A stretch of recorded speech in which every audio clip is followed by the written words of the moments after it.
Hello, everybody, and welcome. This is the Apostate Prophet. I hope everyone is having a fantastic day. I am here today with two guests, both of whom are religious Jews. And we have a slight delay, which is because they were just showing me how to control the weather control machine, how to control the world and all of that. And it was very interesting. I didn't even want to go live, so that's why we have a slight delay. But yeah, now we're here. Life has to go on. My dear guests are Joseph the Jew and Josh the Jew. As you can see it on the screen. How are you guys? All the better for hearing that fantastic nasheed. I tell you, if they played that nasheed in the local masjid, I'd be there every day. That's good. That's good. Very, very good. Baruch Hashem. Very good. Thank God. Nice, nice. If they played that at the mosque, maybe I would go back to the mosque. I don't know. Is it true that you guys control the world, by the way, and you can change the weather? Or Absolutely. oh, okay. It's not us guys. I take the credit. I control the weather in London, I think. Oh, you do? Okay, that's nice. Yeah. That's very nice. I'm just saying a thank you once in a while would be very nice. I mean, you could do some better weather in London. I think that's why rain is good. Rain is good. We need more rain. Okay, well, I guess yeah. So, have both of you guys watched my debate, or at least relevant parts, about Judaism and the Talmud and Torah and the claims that Daniel Haqiqatjou made? So I've watched at least 2.5 to 3 hours of that 4-hour debate. I gotta say, I had to break at times and do it over multiple days. But yes, I think so. Oh yeah, I don't know why I'm asking you. You already you were actually texting me as you were watching it. So there are a lot of claims that Daniel Haqiqatjou made in that debate with me. He did make a lot of claims about the history of Israel, which I vastly addressed right there on the spot. Made certain claims about Palestinian behavior, Muslim behavior, Jewish behavior, and so on. I tried to do which I actually planned on doing long before I went live in the debate with him. I was planning on completely deflecting from any accusation that he makes against Judaism and the Talmud and the Torah. Of course, he thought that I was going to actually engage in his stupid argumentations about that, and I was actually going to defend Judaism there and waste my time with his quotes that he cherry picks when he doesn't even get the sources right and doesn't even get the names of the sources right. I deliberately planned on deflecting from all of that and just turning all of this into exposing him and his lies about Israel and all of that. And I think it worked very well. But now I have you guys here to address some of the stuff that he said about Judaism and the Torah and the Talmud. Do you guys think that he gave an accurate representation of what Judaism is? I don't think it was a fair representation, and I think after that performance, we should probably rename him as Daniel Haqiqatjou rather than he's gone crazy on the internet.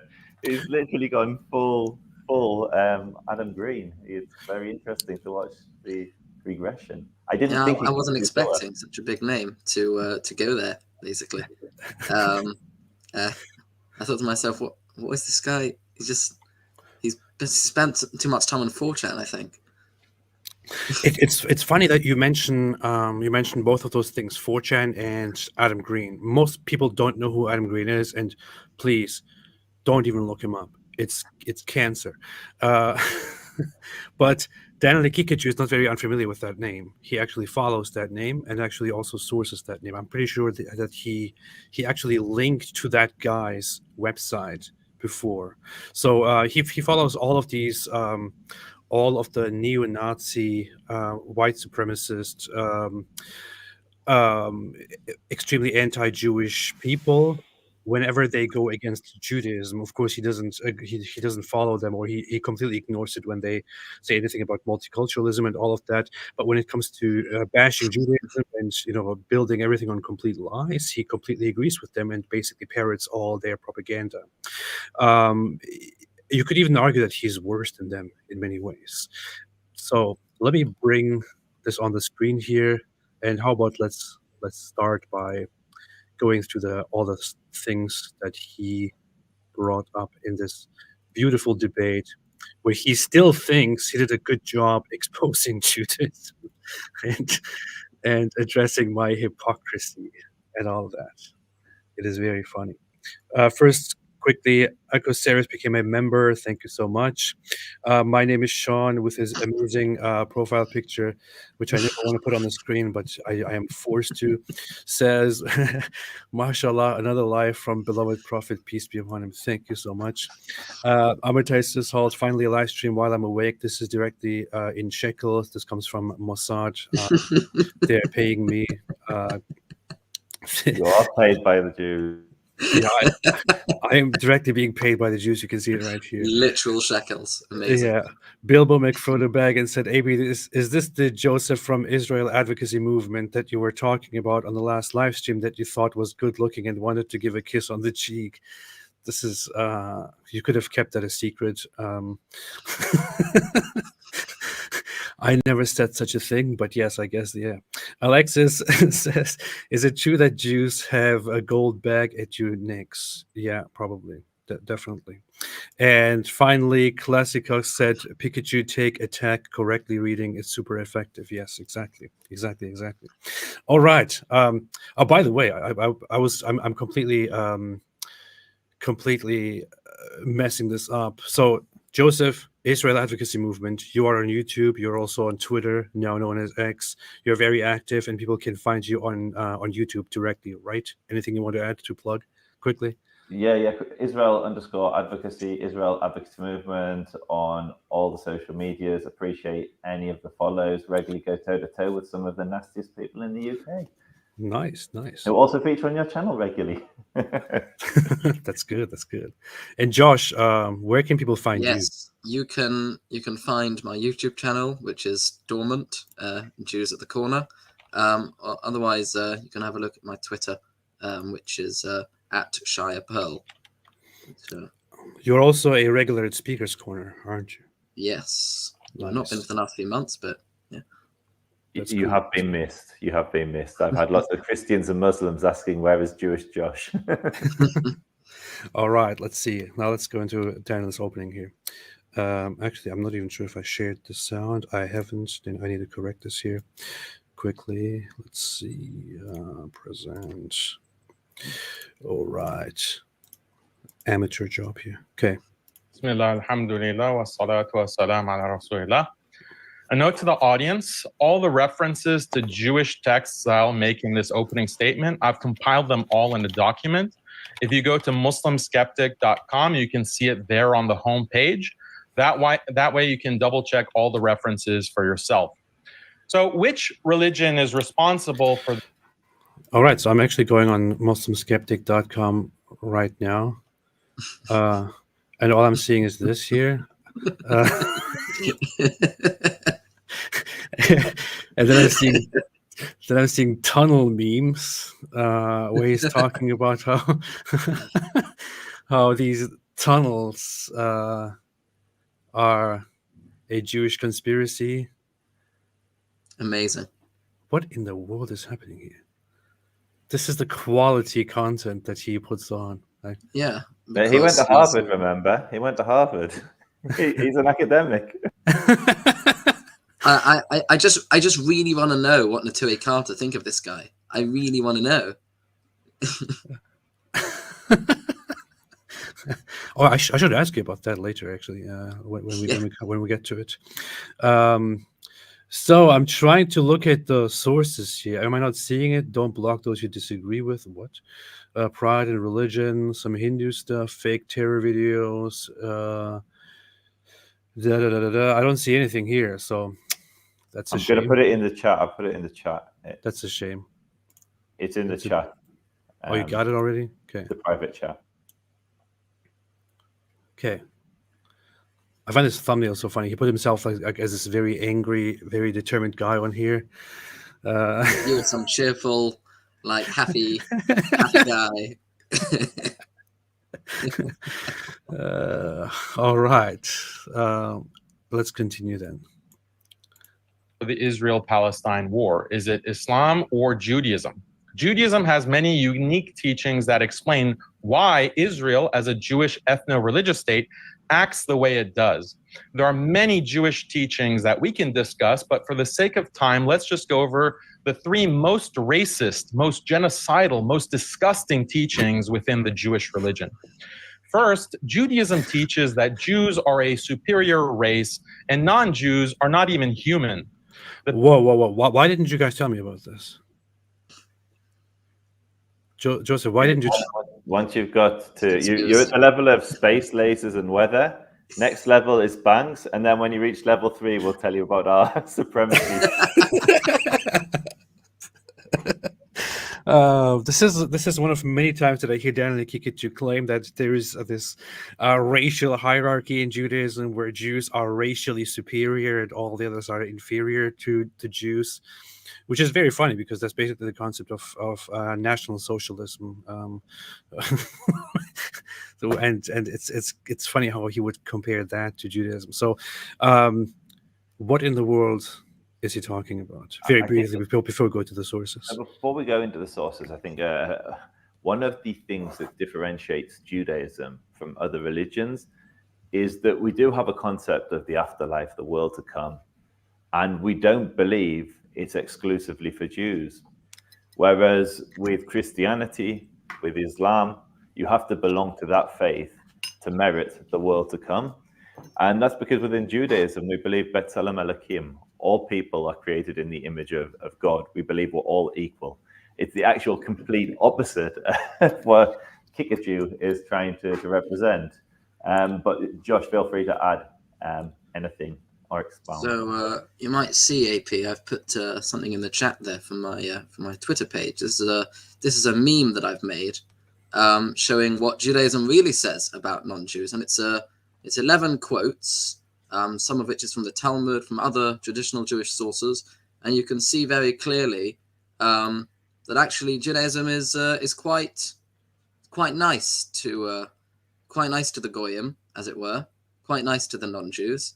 We've got all the lovely things about people who do good things in their life, right? As you can see here, right? Haqiqatjou quoted Mishnah Torah a lot in his thing, right there, front and center. Righteous Gentiles have a place in the world to come. If that's not, if that's racism, I must be very racist. It's you are indeed very racist by this standard, yeah. As you can see. Jerusalem is Talmud, with justice and an abundance of kindness, he does not deal harshly. God does not withhold reward from Gentiles who perform his commandments. If someone wants to become righteous, even if he is a Gentile, he can because it is not a family trait, as it says.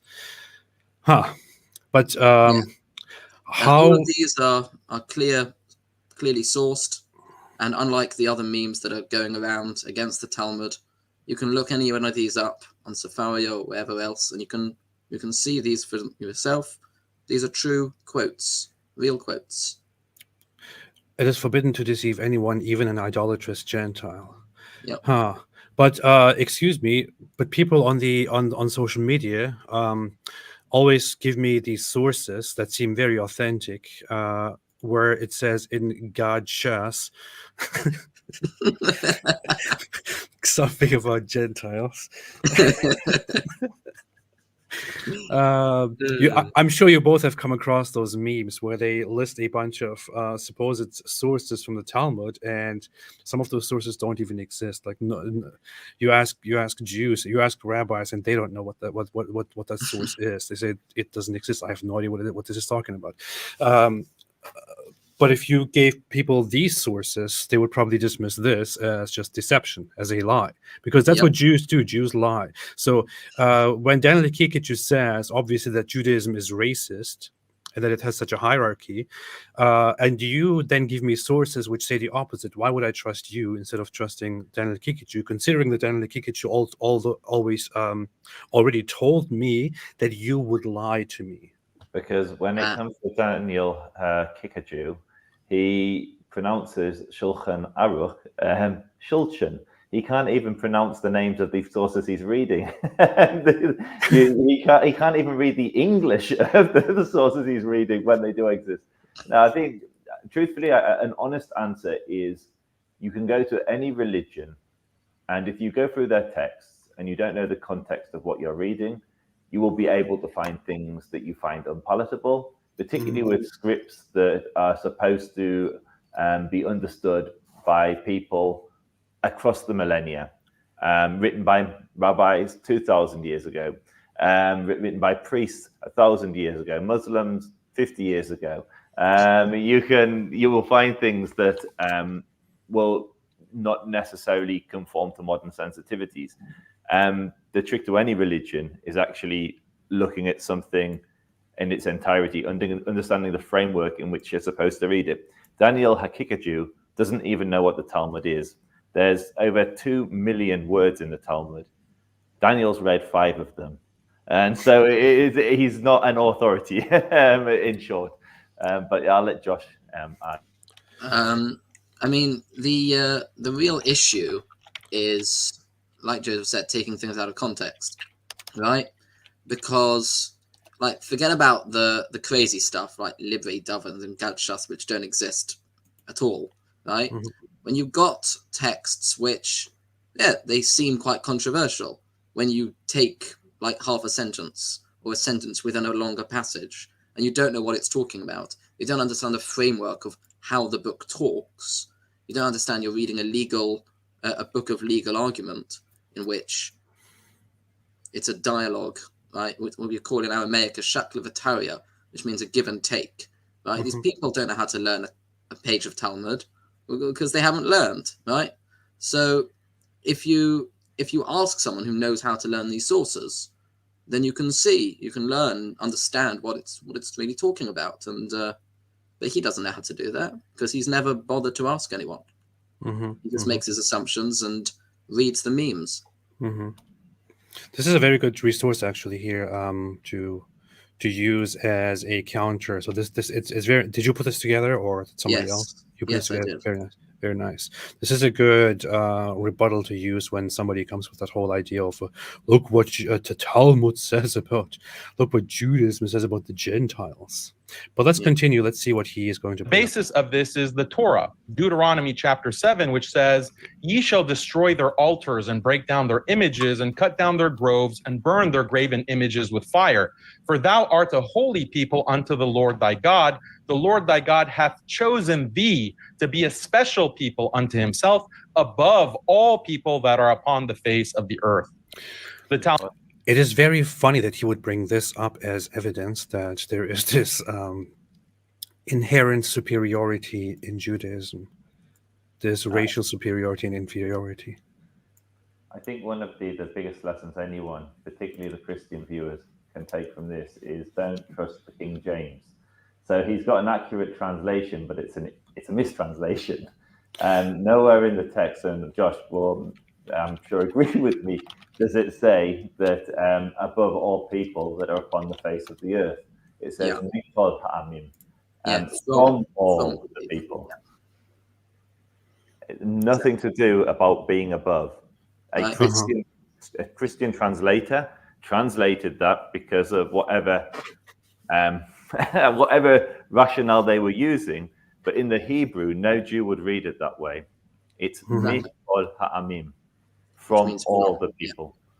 Which basically means it's a separation. It's not a hierarchy, it's a separation, right? So in Judaism, and Joseph might disagree with me, in Judaism, we don't believe that everyone is the same. We don't believe that everyone is equal in that way, right? We are different, right? We are distinct. But that doesn't mean one is better than the other, right? It means that we're distinct. So there's a distinction here. One is set aside for a certain purpose, and another is set aside for a different purpose. That's the general way that Judaism looks at these types of things. Not just between Jew and Gentile, but between man and woman, between a Cohen and a Levi, which are things within Judaism, within the Jewish people, between all sorts of different types of person. These are not superiorities; these are just distinctions, separations. And I think the key thing there is to focus on what the chosen means. It means we were chosen to spread monotheism, to be an oligoyim, to do what many Muslims and some would say Christians do today, which is spread the monotheistic concept of there is one God and the values that are associated with that. And so it doesn't mean, it's not, as Josh was saying, it's not about a hierarchy. It's about what is our function. And to be honest, I think the Muslims and Christians do a much better job of spreading to use a Christian term, the word about the God of Abraham, Isaac, and Jacob than the Jews do. They have bigger platforms than us. But at heart, that's what chosen Strongly means. disagree. That's You an don't believe interesting it thing. says we're chosen to spread monotheism, Josh? Or about the Christians you disagree? That bit, obviously. Yeah. So I'm relying on Yaakov Emden to be as charitable as I can. Okay, sure. Okay, don't fight now. It's very funny, Daniel Haqiqatjou, if you did this with the Quran, if you quoted a Quran verse, he would nitpick and he would get to the actual wording of it and go into different translations of it. He took here one translation which fits his agenda and which says above all people. Like for example, when I read the Bible, from the Christian sources in a Christian translation, I prefer the New American Standard Bible, which I would say is more loyal to the actual literal meaning. Here, it doesn't say above all people at all. For example, it says here, "For you are a holy people to the Lord your God. The Lord your God has chosen you to be a people for his personal possession out of all the peoples who are on the face of the earth." This doesn't sound at all like what Daniel Haqiqatjou is trying to say. Of course, of course, he would go for the translation that says what he wants it to say and uses that without wanting anyone to actually go and check the sources. Exactly. But on the point that about the chosenness, another thing that I don't think we've mentioned is the idea that in Judaism, it's not as if God chose us just out of the blue. It's more of the idea that we chose God, and in response, God chose us. So it's not actually what people think it is. That you think that God plays favorites and stuff. No, the idea is that we chose Him, and we chose to follow His laws. That was the point of it, right? And therefore, He's chosen us for a specific purpose. It's not a superiority. And just to add to that, if you're going with the Jewish tradition also says that the nations of the world were offered to take the mission that the Jewish people ultimately took, but they chose not to. So if you're taking the Jewish interpretation, the Jewish text, the Jewish tradition, you have to take all of it. You can't just take the bits that you want to twist to create a negative narrative. I remember a long time ago reading from a rabbi about the Jewish view on Gentiles and what exactly happens to the Gentiles, to non-Jews in this world and in the world to come. And as far as I always remember, and I think I even brought this up during my conversation with him or during a review, was that according to one prominent rabbinic Jewish view, God chose the Jews as people who are meant to show to everyone else what God expects from you, how to live righteously, and so on and so forth, but that God has an ultimate plan for all the people in the world, and that eventually, in time, God will reveal His plan, and that to the other people, and that the general idea in Judaism is not Jews are selected and saved and everyone else is just doomed. So that is the interpretation that I read from a rabbi, for example, several years ago. Would you say that is pretty much an accurate representation. Yes, absolutely. Okay, see, you see. But Daniel would say, no, they believe in racial superiority, and they believe everyone else can be raped and killed and and whatever it is. It's just insane, man. The funny thing is also that he, as first evidence for his claim here, he cites Deuteronomy, which not only Jews but also Christians consider holy, and which they also read and study. And I wonder what he thinks Christians then would get out of reading this. It's very, very interesting to me how he actually thinks. But Yeah. whatever. Talmud further teaches that non-Jews are not to be regarded as humans or treated as such. Only Jews are human. In the Babylonian Talmud, Bava Metzia 114b, we read, quote, Jewish people are called man, but Gentiles are not called man. This is the only source he mentioned that I actually responded to briefly during the debate. Although I had the urge to respond to, but I had to stop myself from going further because I specifically didn't want to discuss the Talmud. But I hear this source brought up from idiotic, ignorant people, and especially neo-Nazis on the internet quite a bit. And if you study it for just 10 minutes, you understand that this is not at all what is being said. In what is being referenced to. It is a discussion on semantics and what exactly applies here. But do you guys want to deal with this? Yeah, I mean, this was already dealt with about 800 years ago by Tosfos, one of the main commentaries on the Talmud. And I've put in the chat actually a thing from the Daf Yomi website, which has very nice English point-by-point summaries of every Tosfos in the Talmud.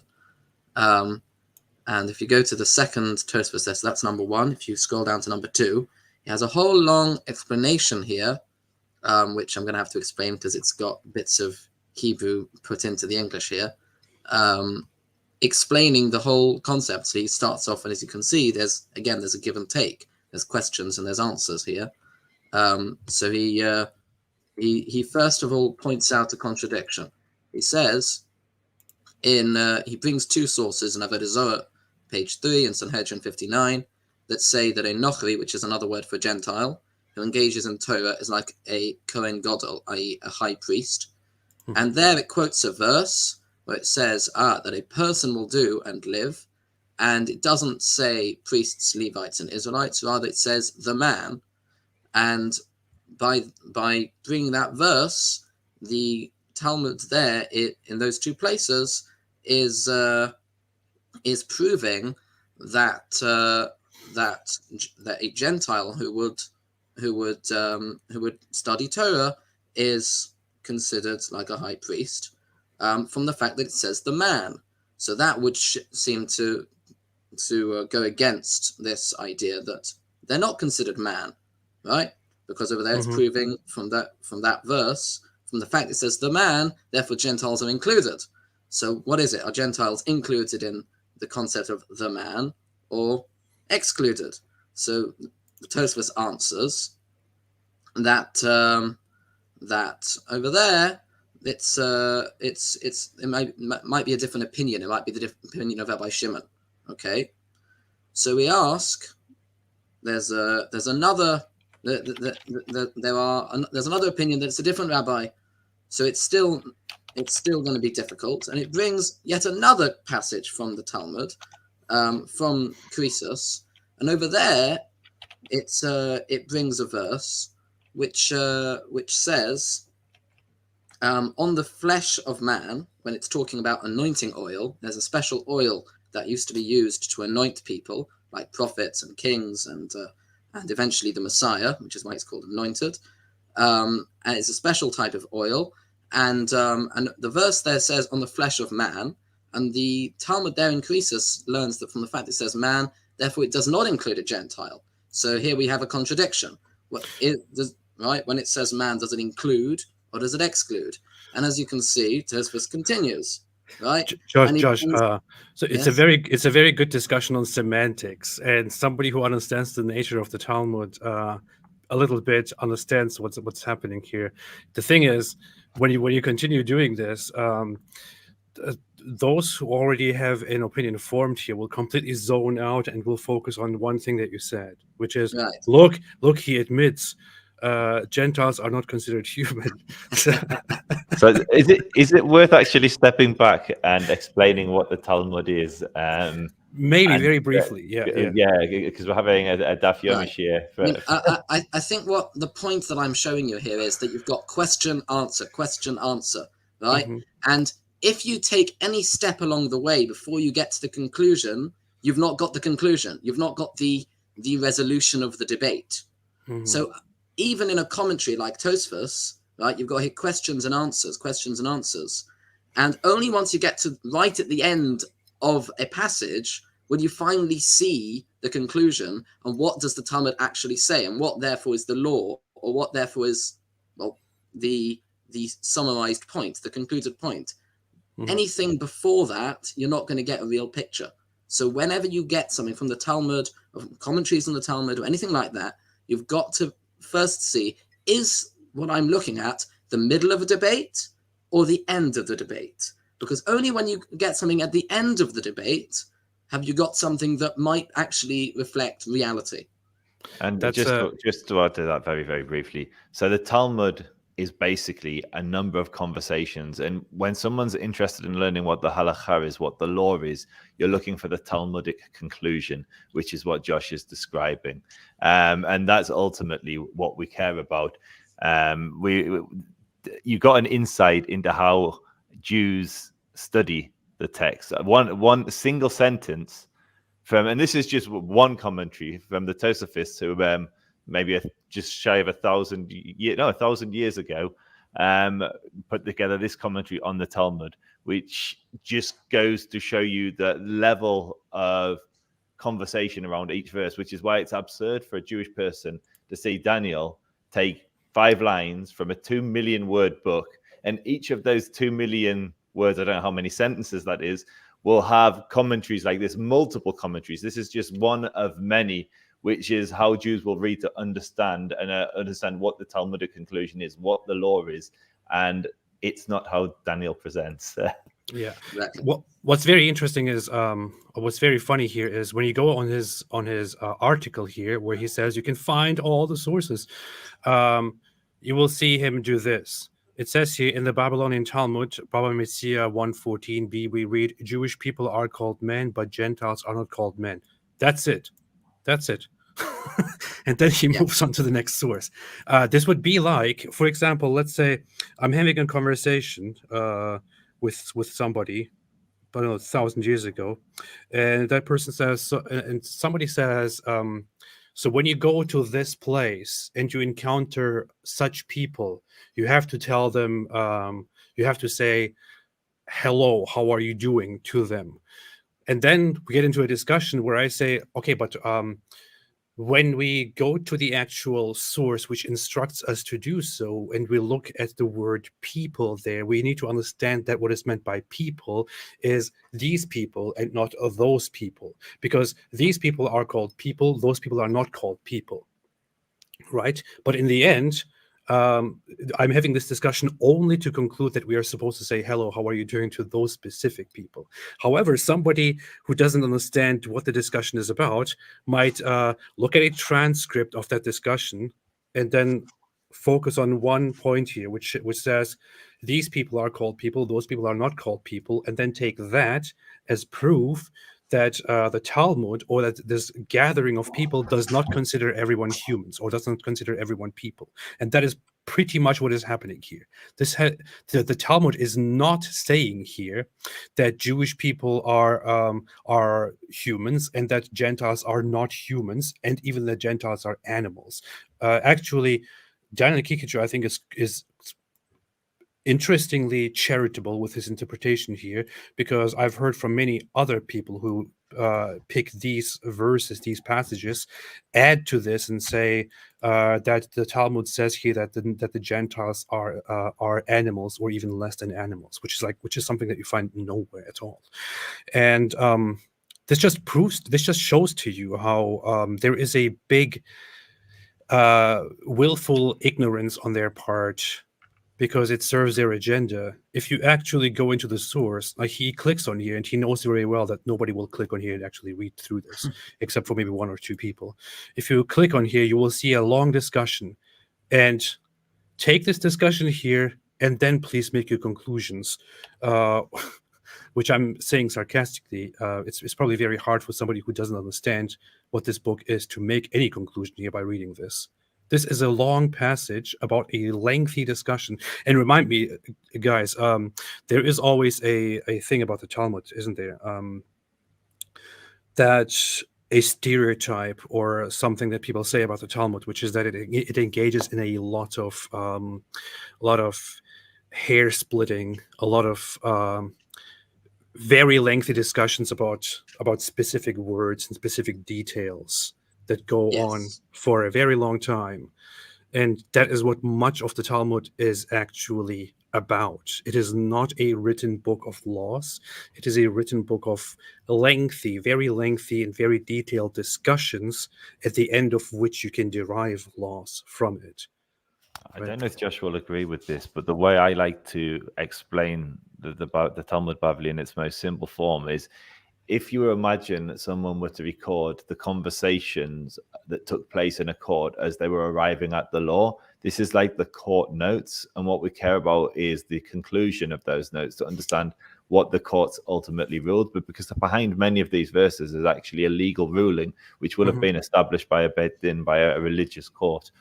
And so even the verse we're actually talking, that is actually included in the Talmudic conclusion. It's included in the Mishnah Torah, to explain which corpses impart ritual impurity when standing in a tent.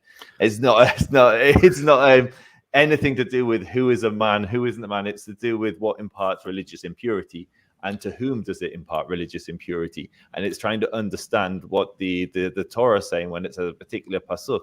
And so the way I always explain it is, these are effectively the court notes. And unless you know the legal language to read the court note, you will struggle to see the Talmudic conclusion. And I myself will struggle to see the Talmudic conclusion, which is why we need all the commentaries and the codifications of law that have preserved what those rulings actually were. But Josh will possibly agree or disagree with what I've just said. Partially, but to really sum it up, I know that there's a meme that's gone around in which they've said every aspect of the Talmud is satanic or something. Well, somebody put a counter meme, right? A very, very funny counter meme called every single aspect of the Talmud is pedantic. And it's true, because the Talmud, being a legal text of legal debates, is obviously going to be, to the eyes of those unfamiliar with it, very pedantic, right? And so there's a reason why when you read the Talmud, you don't find many basic statements, right? Nowhere in the Talmud does it say, there is a God. Why doesn't it say that? Because it's obvious. The Talmud doesn't say obvious things. The Talmud is saying things which are specific. The Talmud is saying things which are not so obvious. And so often you're getting arguments on the meaning of this word and how do we apply this law in such and such an extreme situation, right? It's basically, it's sophistry, it's pedantry, right? And it's got a place, it's got a, that's what it's all about, right? It's to say, it's like doctrine. No, it's not doctrine, it's debates. And that's a good point, actually. The whole conclusions at the end. I'll link the meme. It's very funny. That is a good point to bring up. That it doesn't point out obvious things. It deals with the less obvious aspects, the details of it. It's what we call. This is it about the non-obvious thing. Often the Talmud, one of the questions that will often raise on a previous statement is a one-word question, the word pshita, which means but that's obvious. What you just said is something that I didn't need you to tell me, and therefore, why do you bother saying it, right? And that's like considered like a big difficulty, a big attack on the previous statement when you learn a piece of Talmud, right? So, of course, you're not going to find things which are obvious in the Talmud. If you do, then they're going to ask, Peter, it's obvious. Why bother saying that? And then they'll answer, oh, well, actually, it wasn't so obvious because of this, this, and this. Nice. I've linked the meme in the chat. You might want to show that. It's very funny. It looks very anti-Semitic. I can't do that. No, it's not. It's actually hilarious. Here. It's actually hilarious. Pedantic. And if you read the quotes there, it's just hilarious what they've managed to put there. There is no Kiddush except in the place of the meal. There might be a lot of insider jokes here. I see it. Yeah. There was a recent synagogue. There was a recent meme. There was a recent thread of people saying the Talmud, this is the real Talmud, Judaism in its own words, and then there were just a bunch of fake quotes like these written by Jews just to make fun of the whole trend of exposing Judaism and all that. This reminds me. The funniest thing is that these are real quotes, and when you take anything in the Talmud without its full context, it just looks nonsensical. Because imagine literally just taking a statement out of a conversation. A sword is like a dead body. Okay. Like, in what respect? Right? Yeah, you'd have to look at the source and find out what on earth you're talking about. Yeah, that's good. Yeah. That's nice. I think it makes the point very well. Upon recommendation by Joseph, I actually also linked to this website and said during the debate that you can look it up, and I actually showed this as an example because this is specifically the claim that Daniel Haqiqatjou makes at the very beginning, where he says non-Jews are not humans, and he quotes Baba Metzia 1:114, and one of the main articles on this website, which is angelfire.com, specifically deals with this and just shows that this is a very nonsensical argument. It first shows the details of this conversation from which this is taken, and then it shows how there are, for example, here contradictory statements. And what do you now take as a fact? It says here, for example, what Tosfos was saying. Yeah. A Gentile has the ability to purchase land in Israel in order to dig holes in caves, as it says in Psalms. As for the heavens are the Lord's, but the earth he has given to mankind. Suddenly it refers here to Gentiles as mankind. So how do you exactly reconcile this with the claim that according to this passage here, Gentiles are not included in mankind? Exactly. And so on. And to know the answer, read the end or read the end of Tosfos. He gives the same answer. He's quoting Tosfos. Nice. Very nice. Very nice. This is why you shouldn't rush to conclusions. Yes, precisely. The Talmud also teaches that all non-Jews are akin to dangerous animals, or more specifically, snakes. Hence, all non-Jews should be killed. The Talmud states, kill the best of Gentiles, smash the head of the best of snakes. Other Jewish religious texts. I don't know if you want to go lengthily into the very same into this again, yeah, sure. But absolutely. Josh, what do you say? Yeah, for sure. And in fact, Angel Fire dealt with this as well. I read this years ago. It's just so obvious to me at this point that when you read cryptic statements, which are generally agadic statements, which means they're not legal statements like that one, usually the source will be from a midrash. And so the rule is that when you find one of these agadic statements, the more cryptic, non-legal statements in the Talmud, what you need to do is go back to the original source, which is one of the early midrashim. In this case, the source is in the Mechilta. So I'm going to link in the chat to the original source of the statement, where you can see it in its full context and understand what was this statement actually talking about. When Rav Shimon ben Yochai said, Hakosha Shabagoyim Hog, kill the best of the Gentiles. What was the context of this? What was he talking about? And what you'll see, it's the bit that's highlighted. If you go down underneath that, you'll see the English of that. And you'll see it's talking about a battle. It's talking about a battle. Here we see there was a battle in which even the virtuous ones of the Egyptians came to fight against the Jews. And therefore, we say, even in a war, you don't start thinking, who's the virtuous soldier on the other side? Who's not the virtuous soldier on the other side? No, you're just going to kill all of them, right? Yeah. That's how it works in a war. If you start thinking, you're going to get killed. See, now somebody's going to take this part and say, look, he said kill all of them. This just proves that we're right. But yeah, so the passage here specifically, if you look into it, especially Christians will be familiar with the history of this, of what this is talking about.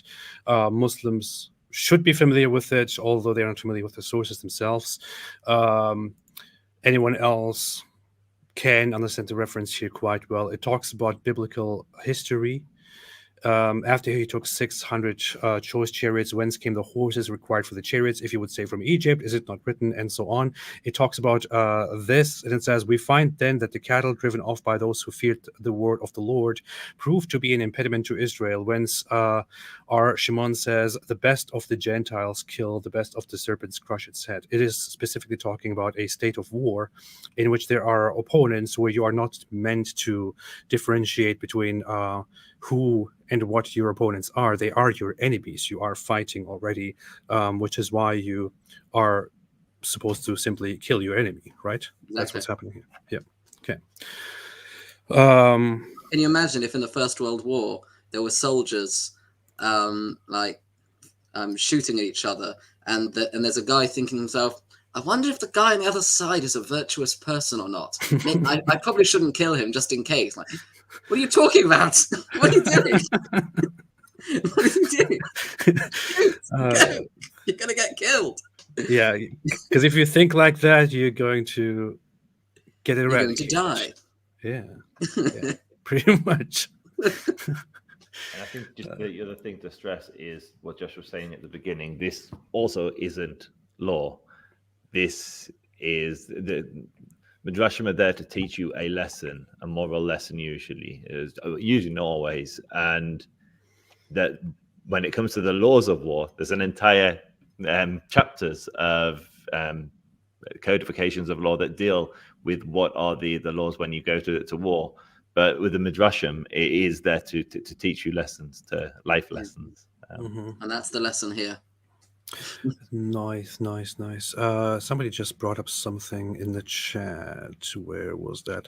Kendra Lowry said, as a Christian, I was pulling my hair out when he used the King James Version. It has archaic language. So many statements mean something very different in today's language. With respect, I have the very same attitude whenever somebody uses the King James Version, for example, to engage in specific debates about the meaning of the Bible. And as a non-Christian and non-Jew, I don't know if you can value my opinion as much there as a Christian or Jewish debater's opinion on that. But this specifically is the problem. Like when I read the Bible to understand it, I don't go to the King James Version. I go to one that is more close to the literal wording. Where in the King James Version, you will read the Bible in a language that is considered very outdated by today's standards, and it won't help you directly, closely understand what the Bible is actually saying. I'd go even further. I'd go even further than that, AP, and I actually say this with love to all the Christian audience, but you guys are being hoodwinked. You're being duped. With you, AP, I forgive you because thank you. You're not a religious person. But if you are a religious Christian and you believe that Moses wrote the words of God on the Torah in Hebrew, and then you rely on English translators to interpret and mistranslate and corrupt that text, you're going to lead yourself astray. You're going to get yourself into all manner of theological problems. And so if you truly believe that this is the word of God, read it in the original language. Read it in Hebrew. Like, you can go to Sefaria, just as we've been doing, and you can read the English with the Hebrew until you get to the Hebrew. But it's a mistake that so many Christians make, is they rely on English translations when you don't need to. You can read it in the original language. Okay, so everybody learn Hebrew now. That's what Joseph is saying. If you're a Christian, All right. Texts like the Zohar and other Kabbalistic writings hold that Jews are semi-divine, and in some cases can even be worshipped by non-Jews. More specifically, they have divine souls that are connected. I had some comments about him quoting or using the Zohar as a source to derive, moral teachings and things like that. I don't know if you would agree with me thinking this is a very strange source to go to if you want to, make accusations or accuse Judaism of being, I don't know, having a superiority issue or anything like that. So the Zohar is vastly dealing with mysticism and with spirituality and with Kabbalistic stuff, right? Yeah. I'm going to link something else in the chat, which is a brilliant article discussing the Kabbalistic position on the difference between Jewish and Gentile souls. It's been done by a fellow by name of Rabbi Moshe Shulman, a brilliant article, which he goes through the sources. And what you'll notice is when you go on Haqiqatjou's source page, he doesn't actually quote the Zohar. Oh, he doesn't? He doesn't even link to the Zohar. If you read it, he doesn't even bring a single quote from the Zohar. It's actually... See, he says other Jewish religious texts like the Zohar, blah, blah, blah, blah. Does he quote the Zohar? No. Nothing. Huh. Nothing. He just throws it out there into the ether. Oh, and if you click on the link, it's not even a quote. It's not even a link to the Zohar. It's like, seriously? The Zohar is literally on Sefaria for everyone to read. And... That's funny. And it's like, you're not even sourcing it, which is how you know he's lying.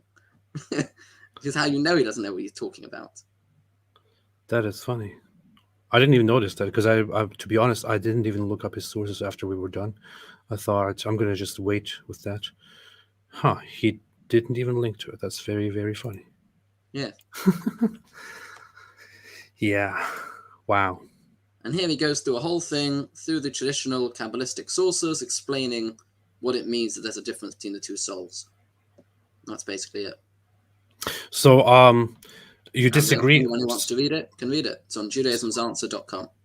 But Daniel Haqiqatjou claimed that according to the Zohar, Gentile souls are not souls, or they're satanic souls, or something like that. He said later on. Nonsense. So, nonsense, Lies. you say? Lies, damned lies, but without any statistics. Well, am I supposed to trust you now, who comes with all of these large sources that nobody's going to read, or am I supposed to go with Daniel Haqiqatjou, who's supposed 2 words that are easy to read for everyone? Well, see, my argument was so strong that he. Wow. You should have rattled him with that question. If he's rejoined in 2 minutes. Josh, it says device is not connected. Something happened to your browser or your camera and microphone. I don't know. You need to reconnect. So we can continue while we wait for Josh to fix. Connected to God. By contrast, non-Jews lack souls connected to God. As a result, they're literally subhuman animals. Wait, this is very weird. His wording there. Lack souls, not just lack souls, but it's lack souls connected to God. Connected to God. By contrast, non-Jews lack souls connected to God. As a result, they're literally subhuman animals. This is very interesting because if you only listen to what he's saying, it's very hard to conclude why, even if everything he says is true, why that would be a conclusion. Why from that you would derive the conclusion that therefore Gentiles are subhuman animals. I don't even get it. That doesn't logically follow. But none of this logically follows. It's just stringing together. They're not even strawman.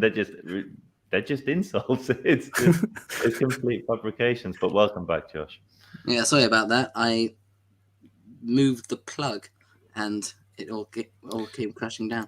come on, my question was so powerful that you got scared and you dropped. I think I was in the middle of an answer. I can't remember what I was saying now. Okay. All right. But I was listening to the next quote that he was saying. They're literally subhuman animals. Like, at least bring a source. At least bring a source if you're going to make a claim. Come on. So there's no source, you say? He's just naff. He doesn't even quote a source. Okay. Well, it's easier that way. So that means he's right. So. The notion that non-Jews are animals is also reflected in Jewish law. For instance, if an adult male Jew rapes a non-Jewish girl as young as 3 years old, the girl is to be executed. This is because, according to Jewish law, when a Jew has sex with an animal, that animal must be put to death. Since the raped non-Jew child is like an animal, she is likewise put to death. This rule is mentioned in the Mishnah Torah by Maimonides, who's considered by Jews to be the greatest legal scholar of the Torah. Maimonides writes, if a Jewish male enters into relations with a Gentile woman, when he does so intentionally, she should be executed. She's executed because she caused a Jew to be involved in an unseemly transgression, as is the law with regard to an animal. This applies regardless of whether the Gentile woman was a minor of 3 years of age or an adult, whether she was single or married. It applies even if the Jew was a minor of 9 years old. She is executed, end quote. So explain yourself, Josh. Sure. Guilty. Sure. So I'll be honest with you. When I first, not that I've been dishonest till now, but when I first read this passage, I was a bit taken aback, and I started to have a look at the commentaries, as you do. The first thing that I noticed, which I was quite baffled about, was that the main commentary on the Mishnah Torah, called the Maggid Mishnah, said, I don't know what the Rambam's talking about. Where does he get this from? What's his source? So that was odd, because you don't often get that from the major commentary.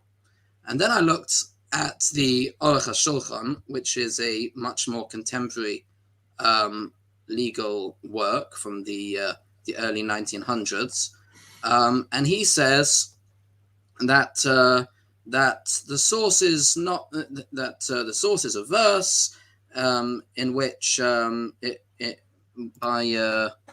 but from Numbers chapter 31, and he goes on one, and I started thinking a bit more about the language that the Rambam uses here in the Mishnah Torah, and I remembered something that I learned back when I was in yeshiva, that there's a difference in language in Hebrew between the word for regular in legal Hebrew anyway, between the word for regular intercourse and the word for rape. Mm-hmm. The word for regular intercourse is bia, which literally means coming, with an O, and that's the usual word for intercourse, and that is in reference to consensual sex. And the word for rape is ones, which means to force something.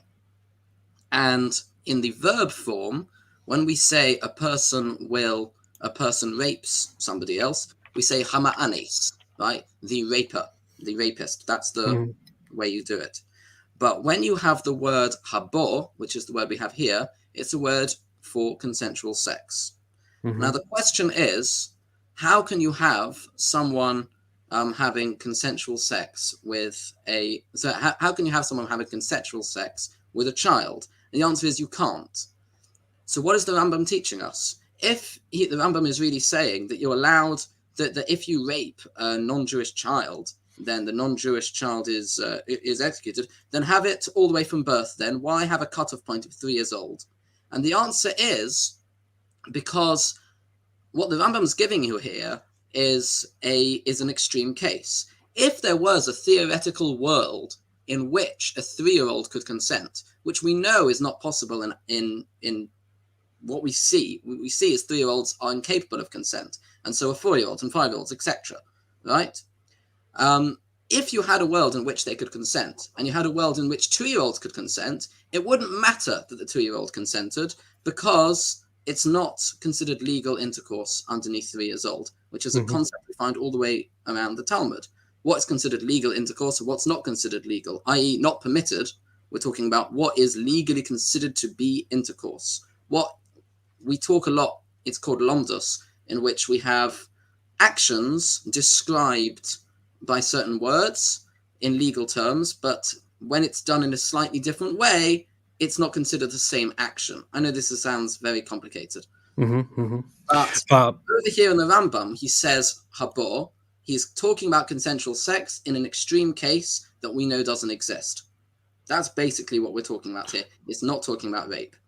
Okay, so I have 2 questions to this. One of them is, so you would say that one aspect of it is a misrepresentation, which is that his claim is that that according to Jewish law, or according to Maimonides, Rambam, a 3-year-old that is raped would be executed. You would say that is a misrepresentation because it is not talking about rape, it is talking about a hypothetical situation, and using basically the age of 3 to any age as an exaggerated general statement to imply it doesn't matter who it is, it will it is done, but it is for consensual sex. Now here I have an issue with that. So that clarifies a very important aspect of the situation here. However, I have another question. So you would, however, as far as I understand, it is, however, true that a Jewish girl, if she has intercourse willingly with a Gentile, in this case, would be punished or executed under the very Jewish law that Maimonides references. Is that correct? So what? So a Jewish girl with a non-Jewish man. No, that's not punishable by death. That's punishable by lashes. Okay. I think together, can I just jump in, because there are a few things to establish is what we're actually looking at. So I think one of the most important things Josh mentioned at the beginning was that no one knows whether Rambam, Maimonides, who was a 13th century rabbi, got this from. That's not true, did you say, Josh? 12th century. The 12th century, 1200s, wasn't he, Rambam? 1200s. No, 1100s. 1100s he died. Okay. I thought that, okay. You're thinking of the Ramban. Okay. I'm not going to argue with you. I'm sure you're right and I'm wrong, so you can correct me on the century he lived in. But either way, what Maimonides is, or the Rambam is famous for, is basically condensing all of the written law from the Torah and the oral law from the Talmud, like the Talmudic conclusion we were talking about, and placing it all in this one book called the Mishnah Torah. So somebody, if they were to read it from cover to cover, would understand what the law is. Now, he famously is cryptic with his sources. He doesn't write exactly where he gets something, but other commentaries have come along and explained where it comes from based on the language that he uses. But this one, to my understanding, as far as I'm aware, and I think Josh said the same thing, it hasn't been sourced. And so this is Rambam's opinion, Maimonides' opinion. Now, what I'd also add is that in Judaism, we do have capital punishment. There is a concept of the death sentence, but it's a deterrent. In Islam, you have the concept of witnesses, etc. They get that from Judaism. The caveats to carry out a capital punishment are so much so that it virtually is impossible to do. There have been instances, but it was very, very, very difficult to actually kill something. So whenever you hear of the capital punishment, what you're really thinking of is this is something that Judaism considers so extreme that you should do everything you can to run away from this sin. Now, the second thing is what this is effectively talking, if I've understood the verse correctly, is it's talking about when a Jewish man has relations with a Gentile woman. Oh yeah. a woman. And so to quickly clarify, I actually misspoke there earlier. I did it the wrong way around, right? So yeah, okay. yeah. Okay. But that's fine. But what it's then going on to say, like, how many Jews do you know, P? How many Jews do you know, Josh? I know a fair few, and I know a lot of Jews that have had relations with non-Jewish women.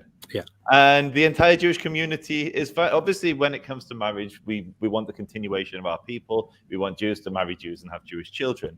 But when somebody doesn't do that and they get married to a non-Jewish woman, while we would rather she convert to Judaism or they had a Jewish family, no one's going around and killing these people. Like, when was the last time anyone heard of a Jewish honor killing? It's never happened. This is not our tradition.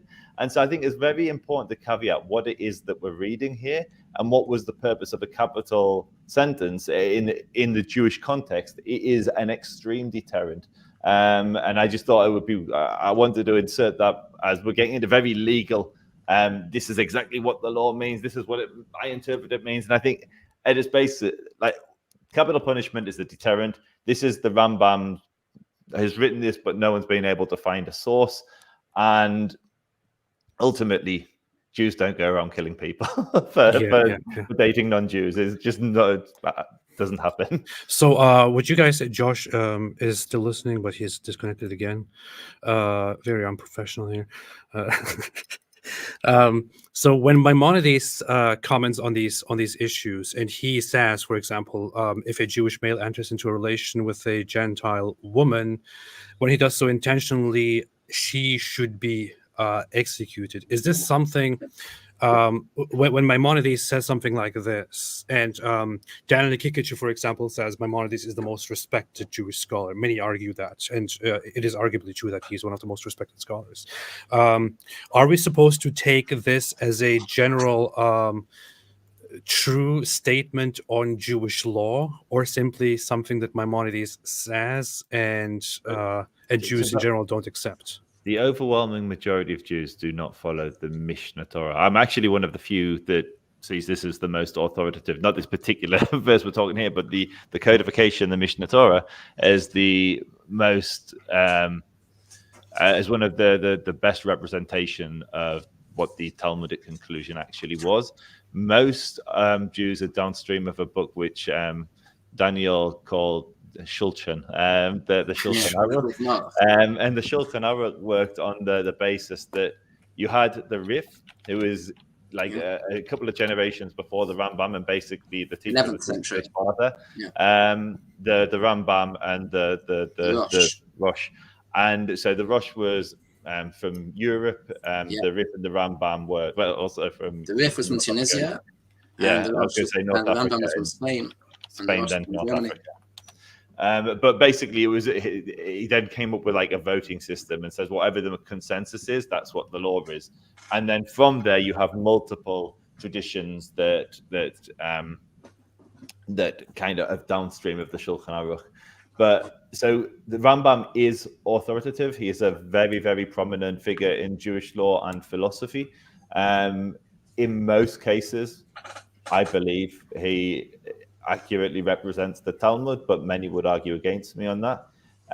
But in this particular one, I don't think it is. And I don't know where the Rambam got this from. And I'm not one to argue with the Rambam because I know very little. And he knew the entire oral law and written law off by heart, memorized the whole thing.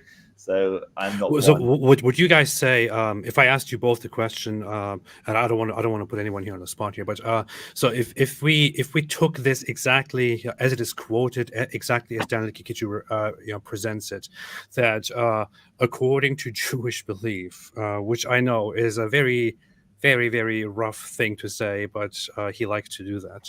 According to Jewish belief, if a Jewish male enters into a relation with a Gentile woman and does so intentionally, then she should be executed and he will get punished as well. Would you guys say that this is not something that you accept? Well, I'll give my answer. We don't know what other rabbis have as an opinion on this, besides for the Maggid Mishnah and the Aruch HaShulchan, because the Rambam talks about certain areas of Jewish law that other rabbis didn't even bother talking about because they're not relevant to a time when we don't have a Sanhedrin. And the Rambam here is talking about death penalties and stuff. Death penalties are not applicable without a Sanhedrin. And today we don't have a Sanhedrin. In fact, we haven't had a Sanhedrin for approximately 2,000 years. And so we've not had the power of death penalties for about 2,000 years. And it's not going to be restored, most probably, until the Messiah comes. Now, that's something that non-Jews don't need to fear for two reasons. Number one, because when the Messiah comes, people won't sin anymore. And so there's nothing to fear anyway, because you won't be sinning. You won't be sinning. And second of all, you don't believe that our Messiah is coming at all. So what are you worried about, right? Let's talk about the here and now. And the Rambam's laws like this one, which are only when there's a Sanhedrin that can judge about whether someone's going to be put to death. And this particular death penalty, the main commentary on the Rambam was not really sure if it really applies, because he says, I don't know the Rambam's source. It seems like a very strange Rambam, right? Read the Maggid Mishnah on this thing. Unfortunately, it's not been translated, but anyone can go and have a look on Safari and have a look and read it in the Hebrew. If you need help with translation, hit me up on Twitter. I'll help you out. What you can see is that even when there's a Sanhedrin, it's not clear that this would be done. And now we don't have a Sanhedrin, so for sure it's not going to happen. I see. So for me, you asked the question. For me, no, I don't know the source for this. I don't believe it's binding. I also would caveat that the capital punishment when the Sanhedrin stood was a rarity. It said that a court that put one person to death in 70 years was considered a bloody court. And when you contrast that to how many people America kills each year, they were executing far fewer people than the Americans and the most nations today. The death sentence was a deterrent. I do not believe Judaism would put to death anyone in the situation you've described, but I don't know what the Rambam's talking about. I don't know where he's got it from, but I'm not one to argue against him. So clearly I'm Joseph, not. Don't worry, you're in very good company with the Maggid Mishnah. He also didn't understand this Rambam. That's the whole thing with Judaism, by the way, is we're in. If you go to any Jewish house, you will see floor to ceiling bookshelves filled with Sepharim, filled with Jewish books. And all of these books are commentaries on commentaries on commentaries on commentaries of the Torah. And for thousands of years, in different generations, with different values, where Jews have existed, the commentaries have been written. If you were to read the commentaries that are being written today in 500 years, they would come across as very liberal, progressive. They would reflect the zeitgeist when contrasted against commentaries from 500 years ago. We are a fluid people that are trying to understand and continuously make relevant the commandments that were given to us at Mount Sinai that we strive to follow today. I've just realized that there was a point that Haqiqatjou was making about this that we haven't actually addressed. And that is the point that he's saying that this is supposedly that this passage in the Rambam is supposedly comparing non-Jewish women to animals, right?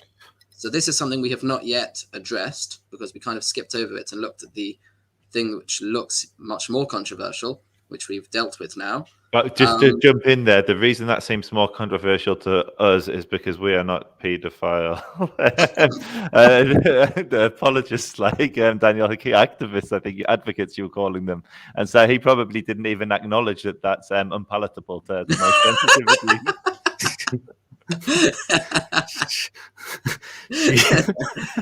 She is executed because she caused a Jew to be involved in an unseemly transgression, as is the law with regard to an animal. That's the part you were talking. Okay. Yeah, so Okay. that's really why he's brought this.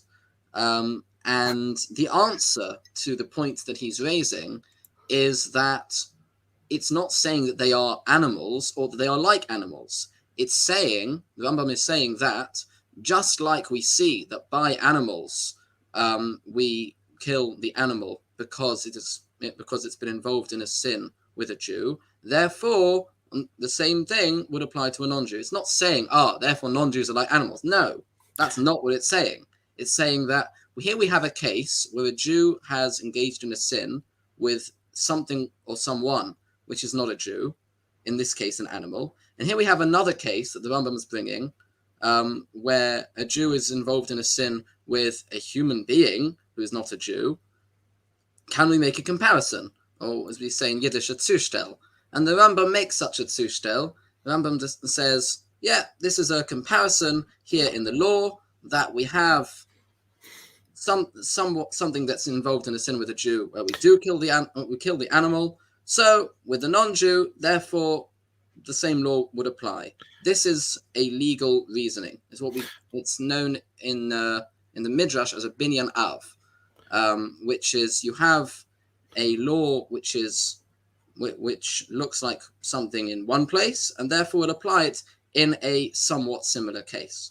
This sounds like an example of what we earlier called hair splitting, and in detail,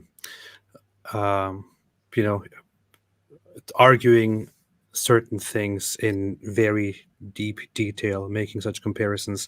On the surface, it sounds pretty bad, but when you understand the point that is being made, is not that bad. It's not as bad as it actually sounded at the beginning. Yeah, I think it's exactly that, AP. I think if it was talking about dropping a drop of milk into a chicken soup and what you have to do to the utensils after that's happened, because you can't mix milk and meat, we wouldn't be. Well, this is the reason this is shocking is it's a shocking subject, and I just want to continuously reiterate: the Jewish courts rarely executed people. The capital sentence was there as a deterrent. No one knows where, or at least I certainly don't know where the Rambam got this from.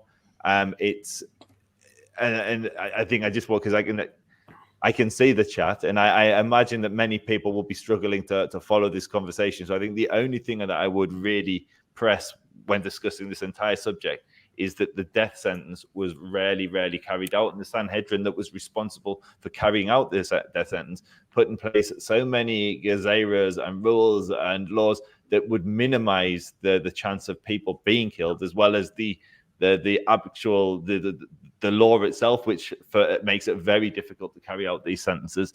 The death sentences were basically unheard of in Jewish courts. That's a quote directly from the Talmud, isn't it? Which says that a court that sentences somebody in 70 years is a bloody court or something. Yeah. Yes, yeah. I'll get up the quote for you. I remember reading that. I actually posted that very quote in a video that I made a while ago about whether all religions are the same or not. So I'm kind of familiar with that. King Josiah of Judah said, "How do you feel about Abdul Wahid being suspended from the NHS?" Abdul Wahid is the UK leader of Hizb ut-Tahrir, the group that was just outlawed in the UK. Finally, Hizb ut-Tahrir is a caliphate advocate organization that believes in establishing the caliphate and applying Sharia everywhere in the world. The guy went on Piers Morgan after going on a protest and calling for jihad everywhere, and made a complete fool of himself and got banned. I was trying to interact with his Twitter account yesterday, but then I noticed that he actually blocked me, which is very funny. He was suspended from his job as a doctor.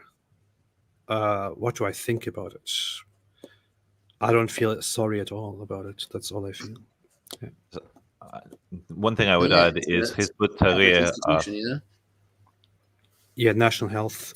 The National Health Service is publicly funded. Why should we have a terrorist sympathizer involved with it? Doesn't make sense, does it? Yeah, exactly. Joseph, you were saying? I was just going to say, many people mistake freedom of speech for freedom of consequence, and so if you are advocating, if you're advocating for jihad, I mean, you're effectively Abdul Wahid was banned from practicing in the NHS because of what he said. Hizb ut-Tahrir, to my knowledge, have never carried out terrorist activity. What they do is they advocate for war. They advocate for jihad. They encourage what we saw on October the 7th. And so in a free country, as long as you're not actually inciting violence, you should be free to say things. And I think the line with Abdul Wahid was that his organization is actually inciting violence. They're literally standing on British streets calling for the armies of the Muslim world to wage jihad on the Jews in the Middle East. So freedom of speech is not freedom of consequence. People should be free to say whatever they want, but there can be ramifications. But there will almost certainly be ramifications when you incite violence. Oh yeah. Nicely, nice. Panzer of the Lake said, AP, are those your Mossad agents? No, they are actually working for this very same Mossad handler that also employs me and pays me. I actually think the commenter is actually a Mossad agent because there's a tank in his profile picture. Oh, so, good catch. So I think this is a psyop. Yeah, it is. I want to ask these gentlemen what their opinion of the Ram Mandir is, and we Indians would support the third temple. What is your opinion on that? See, they don't know what that is. The Ram Mandir is a Hindu temple under construction in Ayodhya. There was recently a controversy. I don't know if you guys seen that, but in India, where where there was previously a mosque, which was called the Babri Masjid, it was demolished a long time ago, decades ago, over 30 years, 90s, I think. Yeah, and recently, and Hindus always considered that place holy, even before Muslims came and built a mosque on top of it. So they considered that whole mosque an act of provocation and war against them. And now a temple, which Hindus believe is at the birthplace of Rama, a holy figure in Hinduism. They built the temple. They built a temple in place of that mosque. So the question here is, what are your thoughts on it, if you have any thoughts at all? And that's it. Yeah. So mine, one of the main things I would say, it's been fascinating to look at how the West has covered this. So if you read the BBC article, there's no mention of the Hindu origins. It's just the Hindus are building a temple on top of the site where they destroyed a mosque. And I see a lot of parallels with how Israel is portrayed in the media as to how India is portrayed in the media. And so there's very common narratives. We were both decolonizing our lands from the British, from previous Islamic conquests, etc. And both are actually, in my opinion, diverse democracies with large minority communities. As for destroying any building, I wouldn't be for destroying the mosque, even though it was built on a holy site. But I also wouldn't be for destroying Masjid al-Aqsa.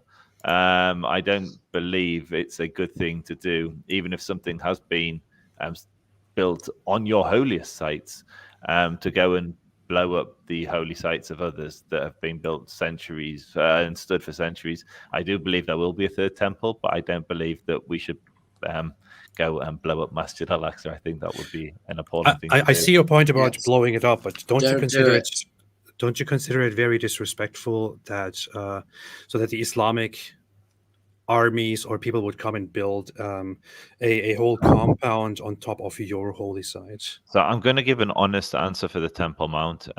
So I'm just going to caveat it. I believe Christians are our closest friends today, but they weren't always. And the Temple Mount had been turned into a waste dump. And when the Muslims came along, they actually, to begin with, they allowed the Jews to ascend to Haqiqatjou, to ascend to the Temple Mount. And they permitted the Jews to build a house of prayer, a synagogue, effectively. But then they discarded that, and they moved us to another synagogue, still on the mount itself, and they built an octangle building, which today is known as Kubbat al-Sukra. It began as being a wooden structure, and then it was refined a few years later. Many of the Jews of that time looked at it. They didn't see Muhammad as a prophet. We don't see Muhammad as a prophet, but we do see Muslims as practicing monotheism. And so many of the Jews of that period saw it as a positive. Today, I don't consider it. It will ultimately be where the Jewish temple stands, but it doesn't, and it will not come. I would not advocate, and I don't think any Jew should advocate for the destruction of those mosques. I think both Qibla al-Sakra and Masjid al-Aqsa. I don't know. So to answer the initial question, it was the Harabite at the time when the Muslims built those mosques had been turned into a rubbish dump by the Christians. And so I'd say turning it into a place of monotheism, even if you are following a false prophet, is more befitting of the place than a rubbish dump. But inshallah, speedily in our days, we will see the rebuilding of the third temple, and the entire world will rejoice, including the Muslims, and it will become peacefully, and everybody will do it willingly, and there will be no destruction or insult caused to anybody. Amen. Josh, what do you think? Do you agree? No, I don't know if the Muslims understood what they were doing when they built that shrine, and I'm not sure if they had understood what they were doing, anything would have changed. But I don't really blame them that they. No, it's a holy mountain. And they clearly recognized that there's certain sparks of holiness over there, and they decided, yeah, we'll make our shrine there, and they never thought Jews would end up having power there again, so makes sense. But yeah, don't blow up Masjid al-Aqsa or any mosque. It's not very nice. Don't blow up things. This is a general word of advice to people. Yeah, blowing up things is not nice, so don't do it. Yeah, the only community I know. Yeah, the only community I can think of that is presently going around and destroying shrines and holy sites in Syria are not Jews, and it's not Hindus, and whatever's happened in the past has happened in the past. But we're responsible for tomorrow, and so yeah, don't blow things up. It's not very nice. Blow up a like button, like, subscribe. But yeah. It's impolite. It's very rude to blow up things. Very rude. It's not to be done in polite society. Yeah. Nice. Pronote22 gifted 5 memberships for the channel. Thank you so much. I will tell my Mossad handlers about this, and they will probably send you a reward for that. Notice that the Jews clearly have lost to Daniel. His head is bigger, which must mean better. That is how you lost the debate. Apostate, you had no head. Huh. Josh, get your Borsellino. Get your Borsellino. We should have got some guy with a Steinball on. Yeah. He would have beat him hands down. Jesse Johnson said, AP, here's some more of the laundered Jew money I've been working on for you. They don't trust me with more, so this is all for now. It's good. It's acceptable enough. I'm sorry, that's only $5. That's not Jew money.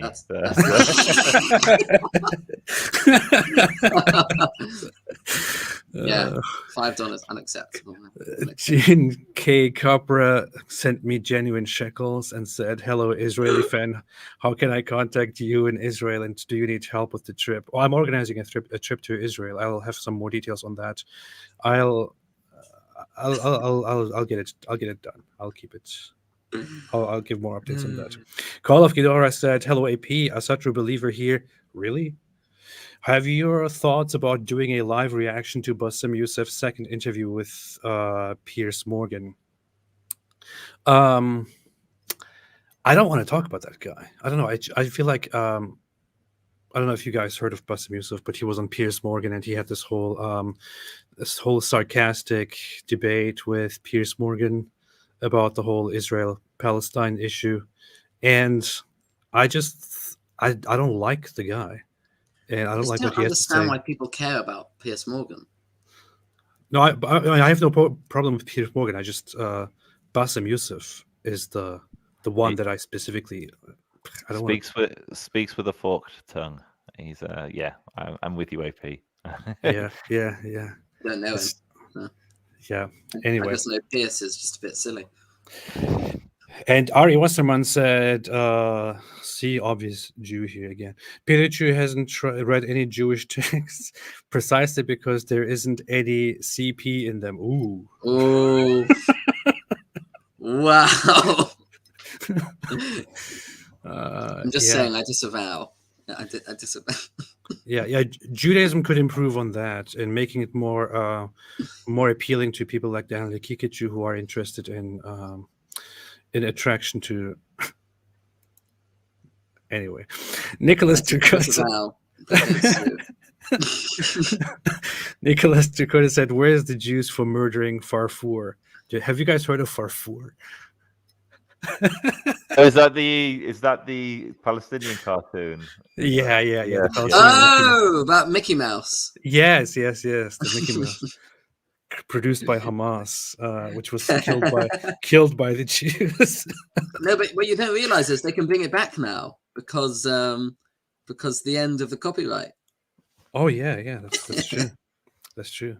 They had to kill Farfour after the first season. Had to have it killed by the Jews after the first season. That's very, very interesting. Okay.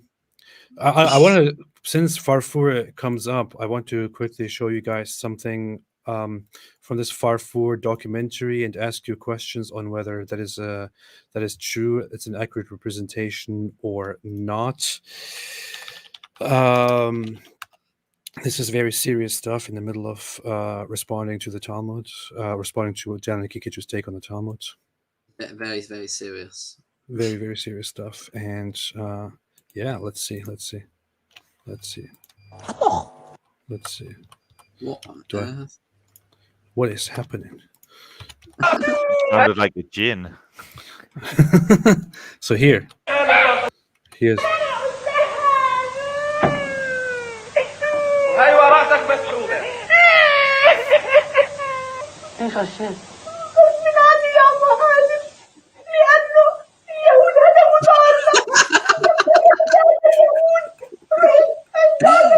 The Jew ate my homework.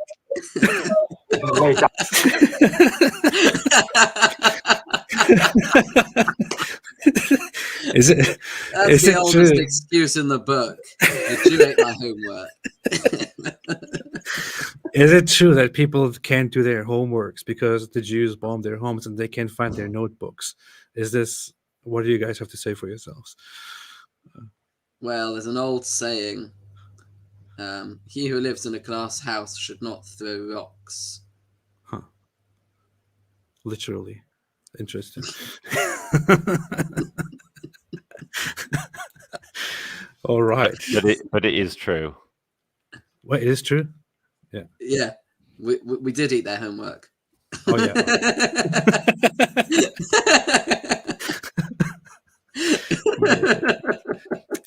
Imagine this thing. This is actually, what I just showed you is not something random, right? It's directly from, it was created by Fatih Hamad, who is one of the most notorious Hamas speakers and members, who also gave speeches on how every Palestinian should buy a knife for 5 shekels and go find a Jew and cut their throat. And well, I've never heard of him, so he's not doing very well. Well, that's the guy who created this show. Yeah. And in this show, they basically teach the children of Gaza that even when they don't do their homework, they can just blame it on the Jews. You know? So I mean, the to be only honest, that is genius. He's one of the leaders of Hamas, but the reason why Josh hasn't heard of him is we haven't yet took him to Speaker's Corner. So if anybody wants to bring him to Speaker's Corner to debate the Christians and the Muslims, we would happily sponsor. I disavow, don't bring terrorists to the UK. Speaker's Corner's got enough. We're already full. We have enough terrorists in the UK. Look, what you can do is you can get on a dinghy like the rest of them, all right? Yeah. And I'm sure we can put him up in a hotel somewhere. I think it would be a good idea to take him to Speaker's Corner, because then the Mossad would have a direct clue where to find him and how to take him out. So yeah. Anyway, teaching that non-Jews are animals and can be raped and discarded is the very definition of dehumanization, yet this is a core teaching of Judaism.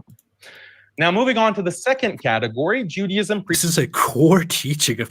Oh, wow. Core teaching. That is. I mean, it's funny. I didn't even pay attention to that detail here, but came to him in a dream. No. Whether what he just said about Maimonides and the source is true or not, whether it's correctly interpreted or not, concluding that this is a core thing in Judaism, a core teaching of Judaism. That's wow, man. I mean, look, I'm like semi-learned, and yet before I saw this source being put on Twitter, I had never read it and I didn't know it existed. Right? That's how uncore it is. Right? I've had like the full Jewish education. I studied for 2 years in a yeshiva in Israel, and I had never heard of it. That's how uncore it is. Huh. That's a word. I don't know. Why am I supposed to believe you or Daniel Haqiqatjou? Obviously. Well, obviously him. He's got a bigger hat. For those who are asking, Joseph can be found on YouTube, Israel Advocacy Movement, and also on Twitter, Israel Advocacy Movement.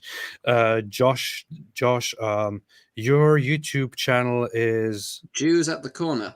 Jews at the Corner. I also just added it to the description, so you can find it down there. And Cool. your Twitter is At Shire Pearl.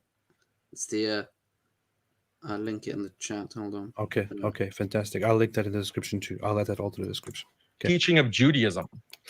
Now, moving on to the second category, Judaism preaches a sacred system of racial apartheid law. Obviously, many religions, including Christianity and Islam, have rules which give preference to their own believers over non-believers.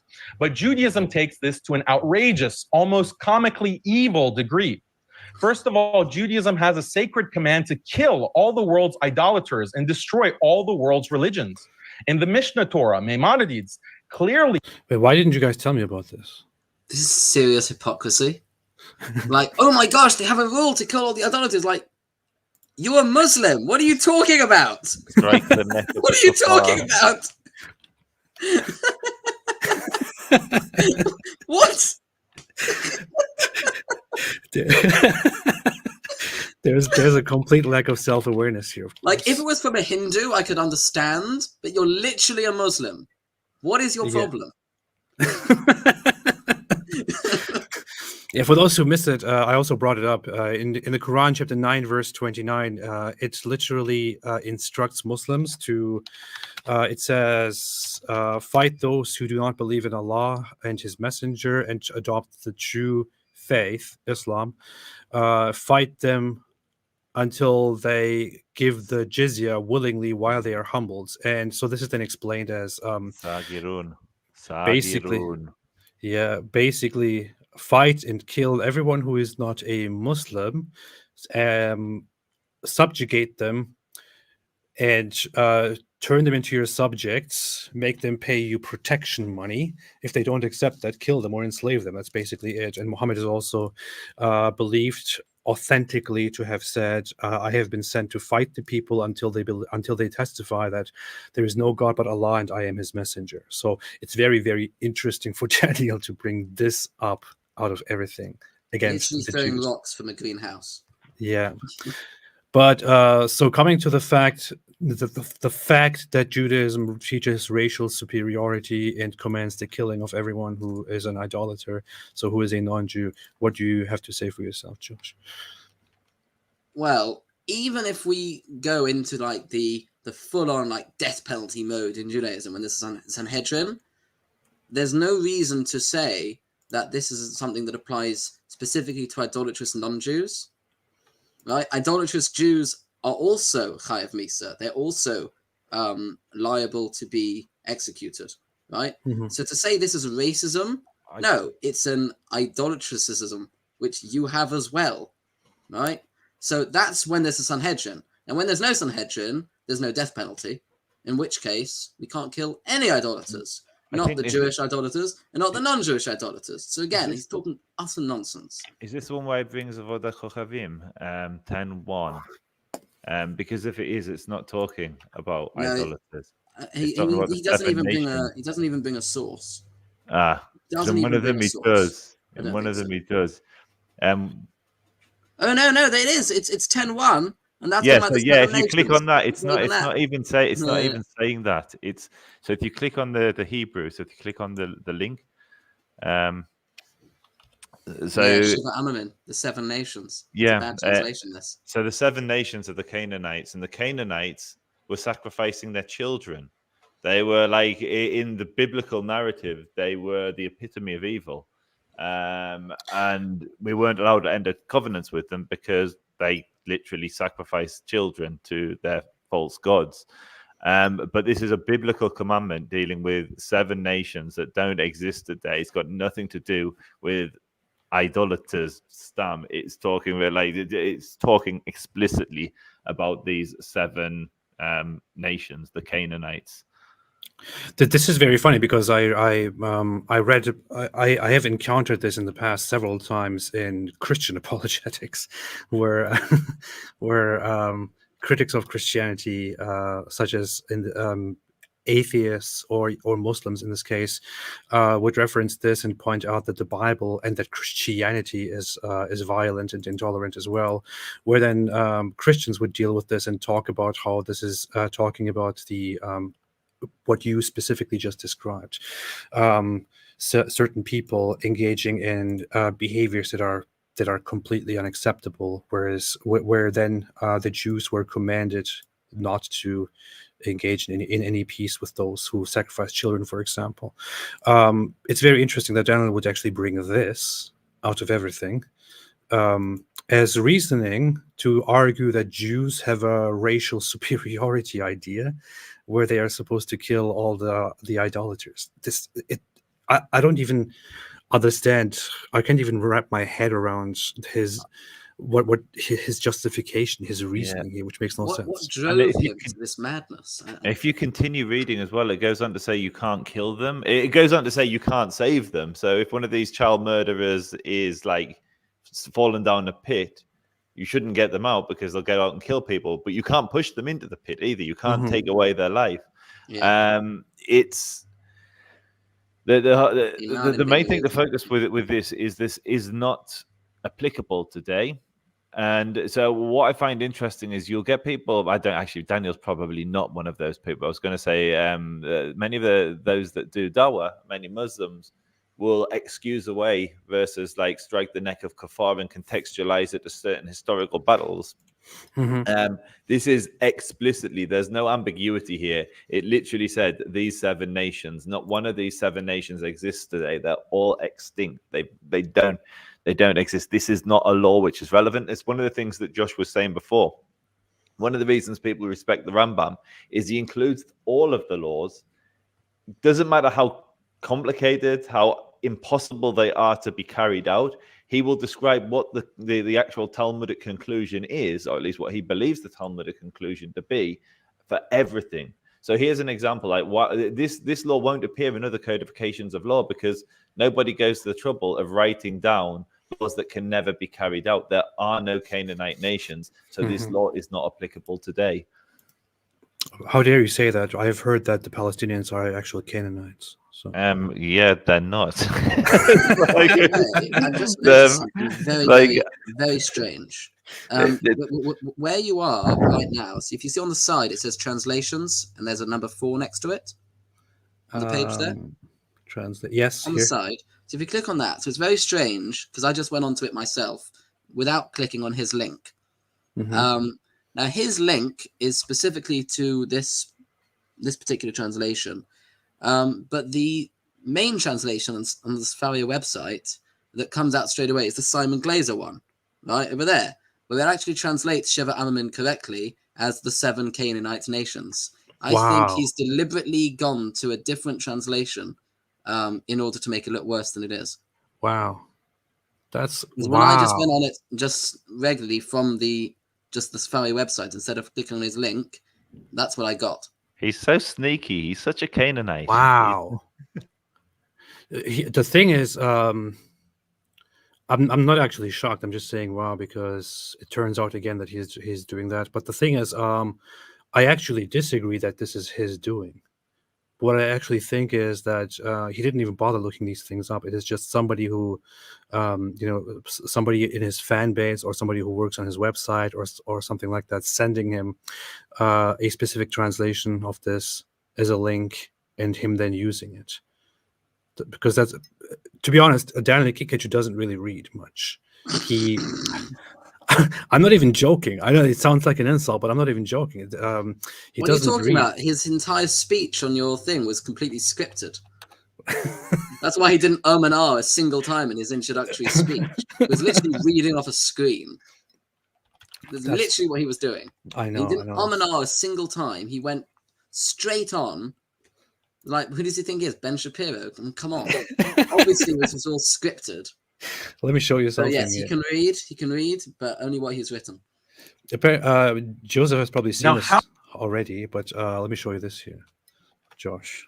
How many IDF soldiers have been killed in the past 2 months? The number is shocking when you compare it to 20 years in Afghanistan. Estimate is about 3,000.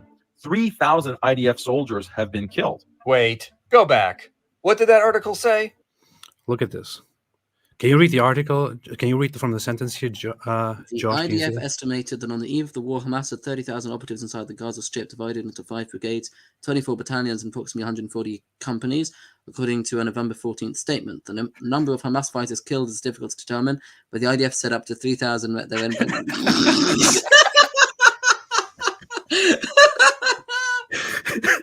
Oh my gosh! Oh, this guy. You see it, right? I mean, That's so you see it dumb. right away. And this is why Daniel should not read the Talmud. I'm not being pedantic. He's literally the epitome of the meme of literally taking a sentence out of context. Like, IDF set up to 3,000 met their end by November 1st. Ah, this must be IDF soldiers. Read the flipping oh my gosh, these people. I mean, you can just start it from here. You don't even have to read much of a context. You can Literally, just start the sentence. sentence here. Come on. The number of the same Hamas sentence. fighters killed is difficult to determine, but the IDF set up to 3,000 met their end. So this is not about IDF killed. It's about Hamas terrorists killed, according to the IDF. He puts this on the screen. He highlights it, and he says, they say that 3,000 IDF soldiers have been killed. He can't read his own sentence, his own article here. He can't read the sentence in his article here. Read the ratio. Beginning of the sentence. Before the comma. This is how this is the guy that we're dealing with. So Oh my gosh. man. Guys, so dumb. That's very disrespectful. It's very, very, very rude of you, Josh. Very rude of you. He's probably doing it deliberately. So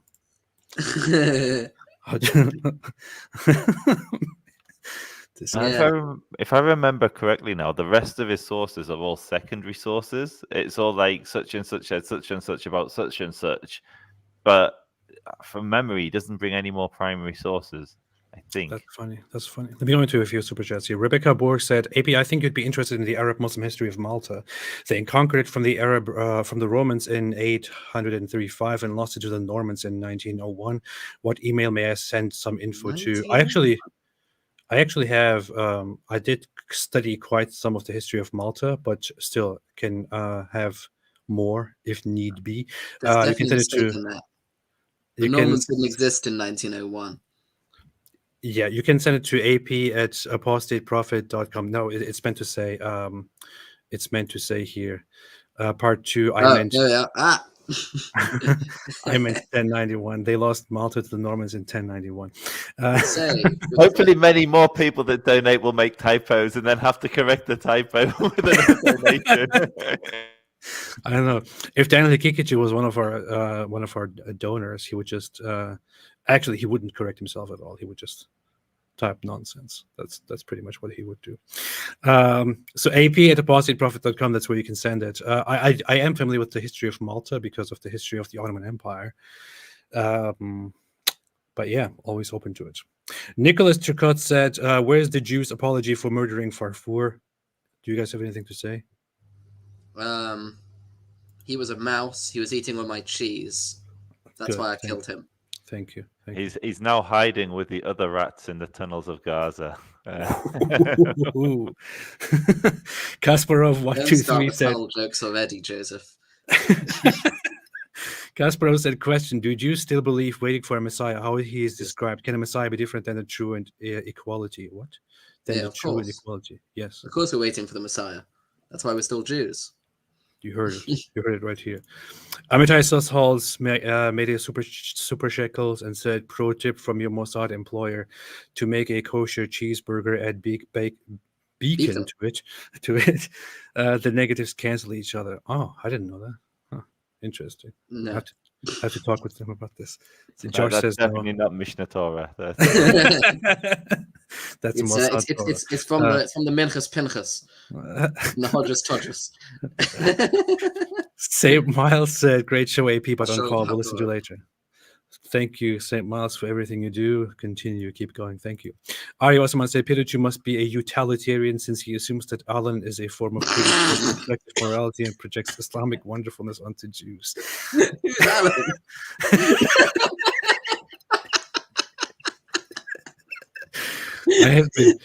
I have been thinking about that recently. That kind of just got picked up. I don't know.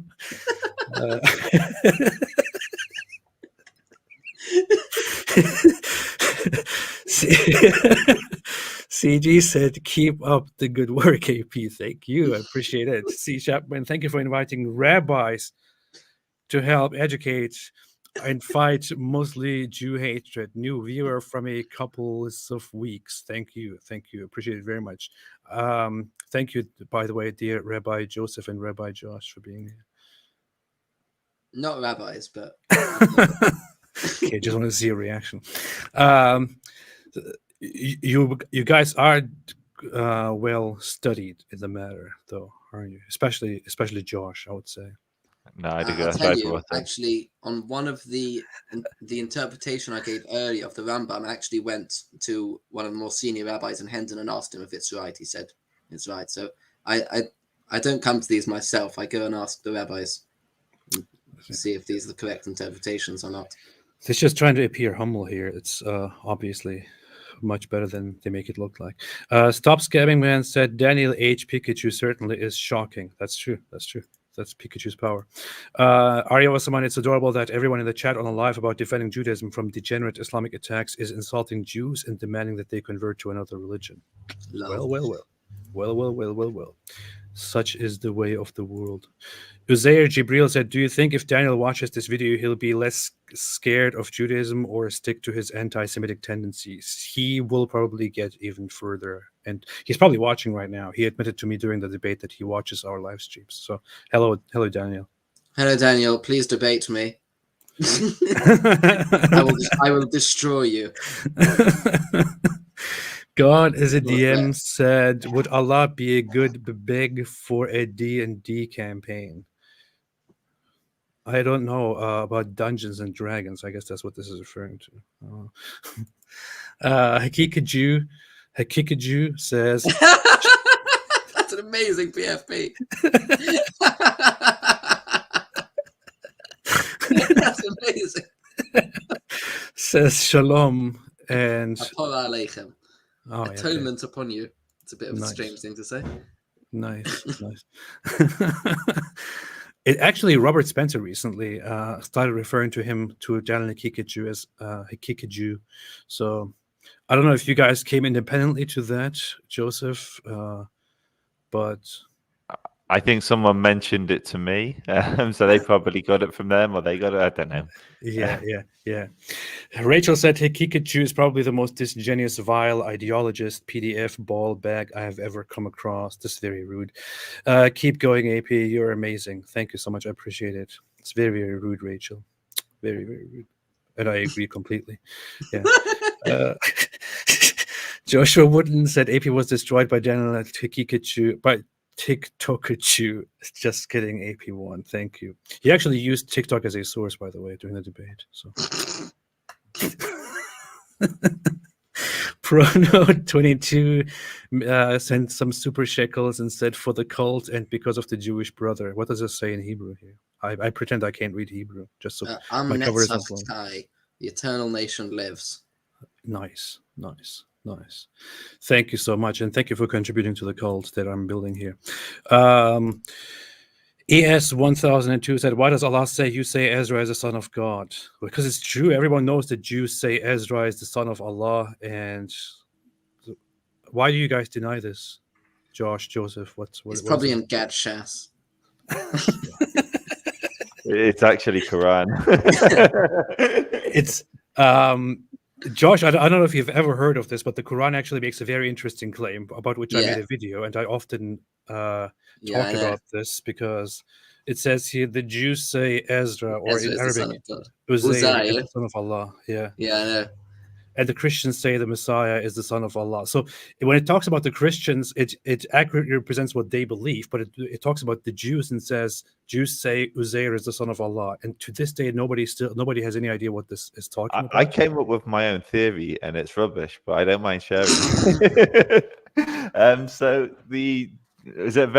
in Judaism, there's one of the names of God you're not allowed to say, and the Hijaz is right in very close proximity to Yemen, and the Jews of Yemen, they have that when Ezra, the scribe, told them to come back to return to Israel, they rejected it and they said, no, we're going to stay here.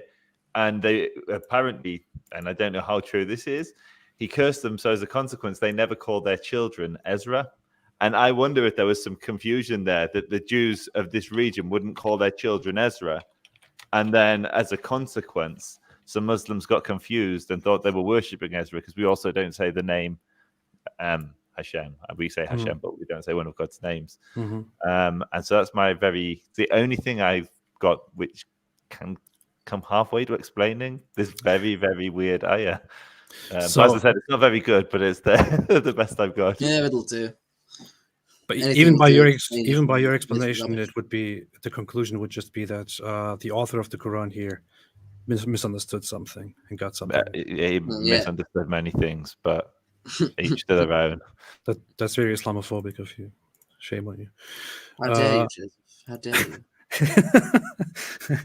I mean, to me, considering that the Quran is actually what Daniel Haqiqatjou thinks the Talmud is, which means it is considered it is believed by Muslims to be a divine revelation that is word for word law and word for word true, word for word unchangeable.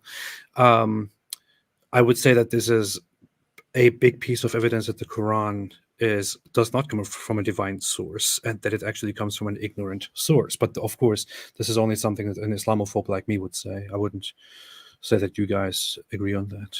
Yeah.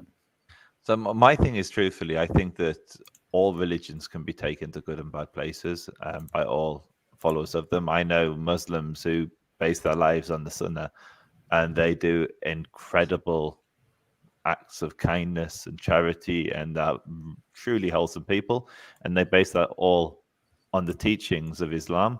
And then I go to Speaker's Corner, and I meet Muslims who read the same scripture, and arrive at the most appalling and disgusting conclusions. And it just goes to show that anybody can take any religion to a good or a bad place, be they Jew, Christian, or Muslim. I think all religion has the flexibility, or scripture has the flexibility within it.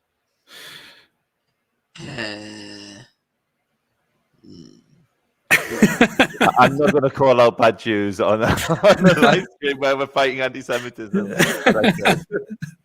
Yeah, I often point out that it's very funny. So I grew up in a very religious Muslim household, and I have often voiced and said that in that household, I learned from a very young age that Jews are evil, Jews are bad, Jews are deceptive, Jews are the enemies. We are supposed to, in the future, possibly fight them. I mean, I was in first grade when I first learned, I believe, that possibly soon in the future, we will fight the Jews and kill them, and they will hide behind rocks and trees, as a prophecy by Muhammad says. And but the funny thing is that nowadays, I criticize Islam, and I encounter Jews, and I speak to you guys, and I spoke to Rabbi Shmuley and others, and it's always you guys seem to be very, very charitable when it comes to Islam and the Quran, compared to what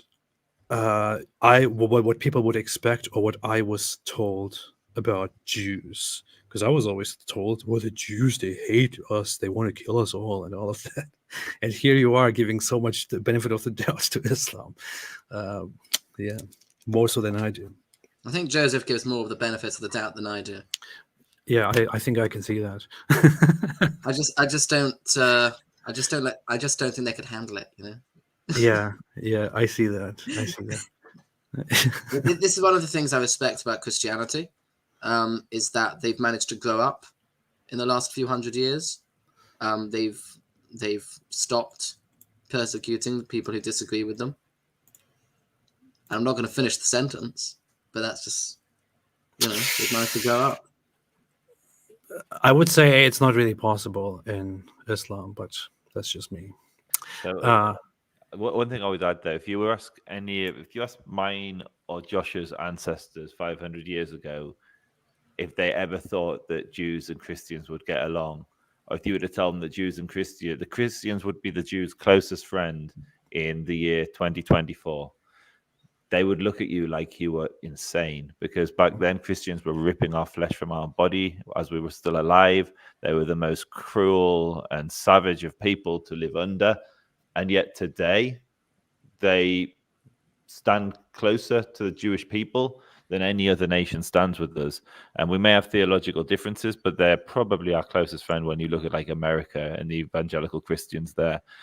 And I think we can get to the same place with Muslims. So I do a lot of work with many Muslim voices and amplify Muslim voices that aren't pushing the Daniel Haqiqatjou lines and pushing for normalization with Jews and arriving. I look at what's happening in the UAE and places like that, and I think there is hope. I do think that we're not. I mean, who knows? Maybe the Haqiqatjous will win. I hope not. But I think there's space within Islam for a more moderate and tolerant ummah that can coexist with the Jews. You have in today's time right now, for example, since the war began on October 7th, you see that there is a major hostility and justification of evil acts, but a major hostility against Israel and Jews around the world, and that is countered by a major force that is the Western world at the moment, and especially the Christian part of the Western world. I don't know, but if the Christian world was silent or didn't do anything at all, or was completely pushed out of the picture and couldn't have any say, it would be just today Israel and Jews against everyone else. It is the Christian Western world that is kind of that is supporting Israel, that is supporting Jews and stopping these forces from completely attacking, cracking down on, and trying to destroying Israel. And I'm happy to see that. I agree, but I would say it's not strictly true. So if you look at 1948, the entire world turned its back, and in the lead up to 1948, the world turned its back on what became the nascent Jewish state. And 5 Arab armies invaded it, and the Jews had no support from the international community. There was a weapons embargo. We had 1 rifle for every 3 Jews, and yet miraculously, we were able, a bunch of refugees who'd just survived massacres in the Muslim world and Holocaust survivors who'd just literally 3 years after the Holocaust had arrived and survived and lived in Israel. They were able to repel 5 Arab armies with 1 rifle for every 3 soldiers. So we will stand tall. We appreciate all of the camaraderie and the solidarity that we get from the Christian world, from the West. But we took on 5 Arab armies before, and we will continue to, because we have no other choice. We will survive. Am Yisrael Chai. Inshallah. Inshallah. We're going to carry on with the Talmud stuff. We're actually kind of running out of time. I didn't know that it would take this long, but I don't know if there's anything else to cover. Unless there's any you can think of, Josh. I think most of it was just secondary sources after those ones. I'm just having a look through the references. He went to Rabbi Mizrahi. Yeah, I disavow Mizrahi. Yeah. You do? What? Yeah, I disavow him. It was actually banned from the UK. No.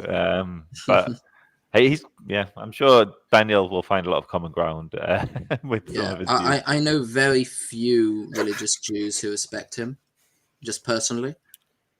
Is he popular among the Mizrahi Israeli Jewish population though? Or Oh, he is. He's very popular okay. amongst, especially in Israel. He's very popular. I think he's because more he kind of- popular with less religious Jews who are becoming religious than religious That's also Jews. true. But he speaks like very harshly, and he says whatever comes to his mind that moment, I think. Like when you watch his stuff, it doesn't seem like he puts much thought into what he's saying. I'm not a fan. Disavow. You're not a fan.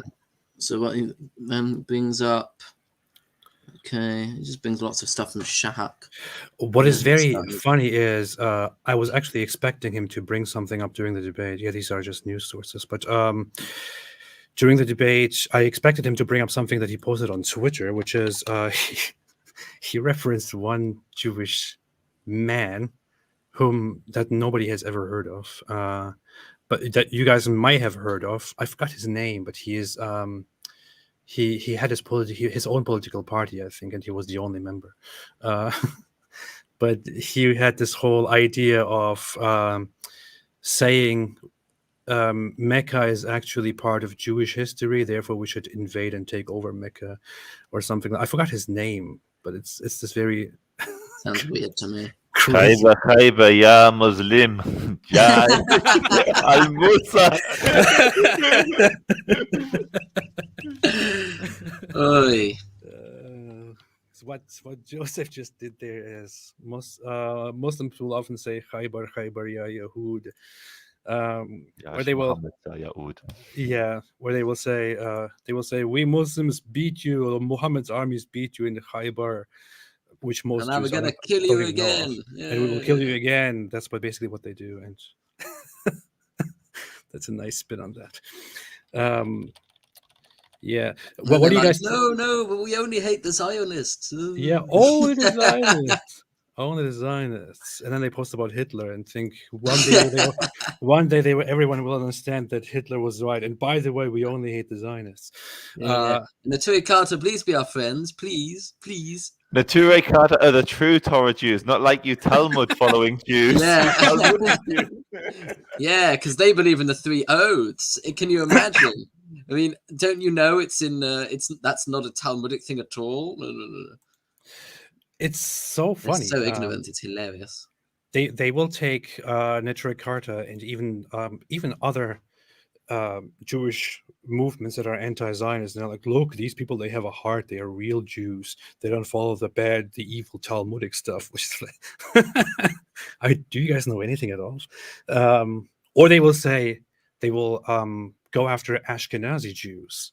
Yeah. And then side with the very Ashkenazi Jewish anti-Zionists. You're a Chaza, not like Neturei Carta. Yeah. You're the true Jews. Yeah. I mean, I don't know how that happened, that they were all Khazars except this tiny group that just emerged 100 years ago in Lithuania. Yeah. And of course, Norman Finkelstein, he's not a Khazar, but everyone else is.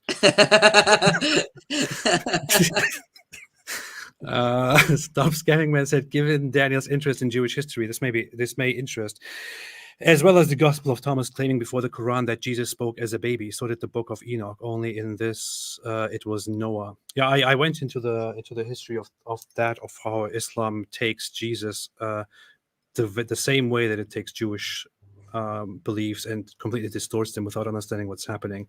But I specifically went into the whole Jesus speaking as a baby in a video which I called "How Islam got Jesus completely wrong." Would always recommend that. Carson Death AP, thanks for having Joe and Josh on. Kol hakavod to them. I always pretend that I don't know any Hebrew, so my cover is. That means like well done, basically. Oh, good. Okay, good. Someone should ask Daniel, if non-Jews are animals, why are converts considered fully Jewish? There is disagreement on converts, right? Is there? Do you guys accept, like, if somebody converts to Judaism, for example, and learns about it and begins practicing it, do you accept them as a Jew? There's absolutely. actually extra commandments to love them. If anything, Yeah. they get better. That you love them more than the average. That just as someone who's born Jewish. Yeah. To really hammer home the point, many people don't realize that the Messiah is going to descend from King David according to the Jewish tradition. He's going to be a son of David, and David's great grandmother was a Moabite. She was a convert to Judaism, called Ruth. So the Messiah in the Jewish tradition is going to descend from a convert. So it's like we have a history of conversion. We're commanded to love the convert. Exactly. Not only is there a positive commandment to love to love the convert, there's also a prohibition of afflicting the convert, and it's also forbidden even to remind a convert about his past. Just to add one other thing, though, it's Judaism doesn't encourage conversion, and people confuse this for not wanting conversion. We don't encourage conversion because in the Jewish tradition, it's easy to sin as a Jew, but as Josh just taught us earlier, a Gentile that follows does righteous deeds can still get the same portion in the world to come as a Jew that does it. And so, from a Jewish perspective, it's easier to get your portion of the world to come, to go to Jannah, to go to heaven as a non-Jew than it is as a Jew. So there's no reason to convert. Judaism is not a proselytizing religion, and people confuse that for not liking converts. It's not. We want you to go to the world to come, and it's easier as a non-Jew. I saw a funny thing yesterday, which was pointing at some of the recent popular converts to Islam, like Sneeko and Andrew Tate, and it was basically pointing out that among the three religions associated with Abraham, Islam seems to be the only one where you don't have to change your life at all in order to be accepted. That's not strictly true, because there was a scene with Sneeko is it Sheikh Uthman? Is that who it is in America? Yeah. And he was explaining to him that he couldn't invest in property and he couldn't have a mortgage, and Sneeko was just loose, and he got him like, what? I have to live as a pauper? What? I can't pimp women. I can't I can't have a mortgage. That's funny, man. As all they used to say, Israel. Jew community needs to wake up and expose Muhammad lies as Jews used to do in Muhammad's time gracefully to them. We have this stupidity spread all over the Quran and the Hadith. The Puma weaken with Chew. There is an interesting history between Muhammad and the Jewish community of Medina, where it seems when you read the Hadiths that he keeps going to the Jews and treating them as like, oh yeah, we're the same, and they just make fun of him for getting things completely wrong and making things up, which is of course very, very, very, very rude. That is.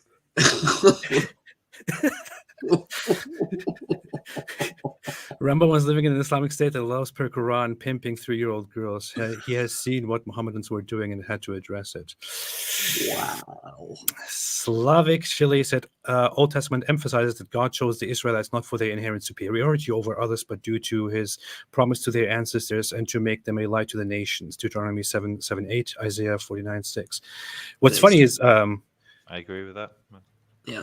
Doesn't the Bible like repeatedly criticize the people harshly, and even describes them in like very harsh words, like God told you to do this, but you have turned away and you have become I don't know, is it you have become prostitutes at some point. It refers to and things like that. And then Daniel Haqiqatjou comes here and is like, oh, Judaism says that they are all racially superior and all others are lesser. Like, totally out of touch with the narratives of the Bible.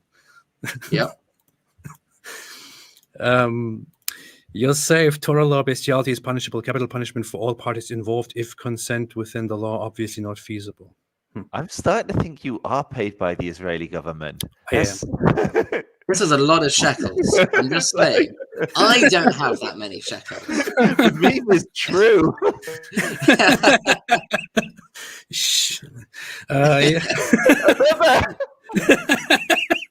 How do you have more shekels than I do? Seriously. It just happens. That I'm also forced to wear this this thing which says "Bring them home." Bring them home now. I am forced to wear this by Mossad. They said I have to wear this, otherwise they will not pay my streams. So I have to. Oh, Yeah, the term Jew is misused a lot, confusing between religion and ethnicity. Should use Hebrew for the ethnicity and Jewish for the religion. The thing is, there is a difference on like when you speak to secular Jews as well. I recently spoke to Dr. Einat Wolf, who is a very, very successful scholar on Israeli history and Zionism. Phenomenal. And yeah, Phenomenal. she's fantastic. I actually talked to her before I had the debate with Daniel Haqiqatjou to exchange some ideas, and she pointed out something very interesting to me, which is that I was going to go into the debate arguing that the whole idea that Judaism causes certain things, or that Judaism is responsible for the conflict, is completely nonsensical because Israel is a secular state and so on. She said, no, that's a wrong approach. I would suggest actually acknowledging that Judaism does bear responsibility in the conflict, and that it is good that it does, because Judaism is not just strictly like Islam, a religion where you believe and you follow those things, and if you don't believe in it anymore, then you are not part of Judaism. Judaism is more complex than that. It is more a way of life where there are different interpretations, different ways to go, where you don't just stop seeing someone as a Jew, as soon as they abandon certain practices or anything like that. So Judaism would be a much bigger, much more complex collective, where even secular Jews themselves still consider themselves part of the Jewish way of living and culture. But she explained this to me in much more detail, and also recommended a passage from her book, which I want to go through. So yeah.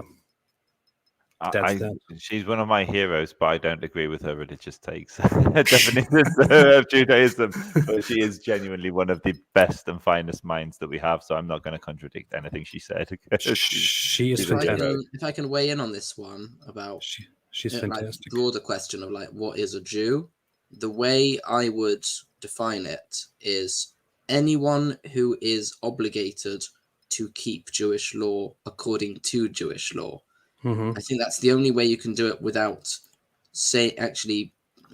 like having a circular definition, because that way you include converts and you include those who have Jewish mothers, and just by the dent of the fact that those people are, according to Jewish law, obligated in Jewish law, I think that's the most succinct definition.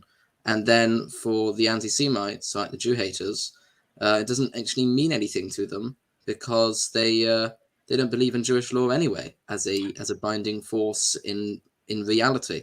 So for them, maybe the Jew doesn't really exist at all. Plus, to them, it doesn't matter if you are a religious Jew or a non-religious Jew. They will just they will put you and somebody who is of Jewish ethnic origin in Hollywood into the same category and demonize both of you as people who are trying to deceive and control the world and do all kinds of evils. So, exactly.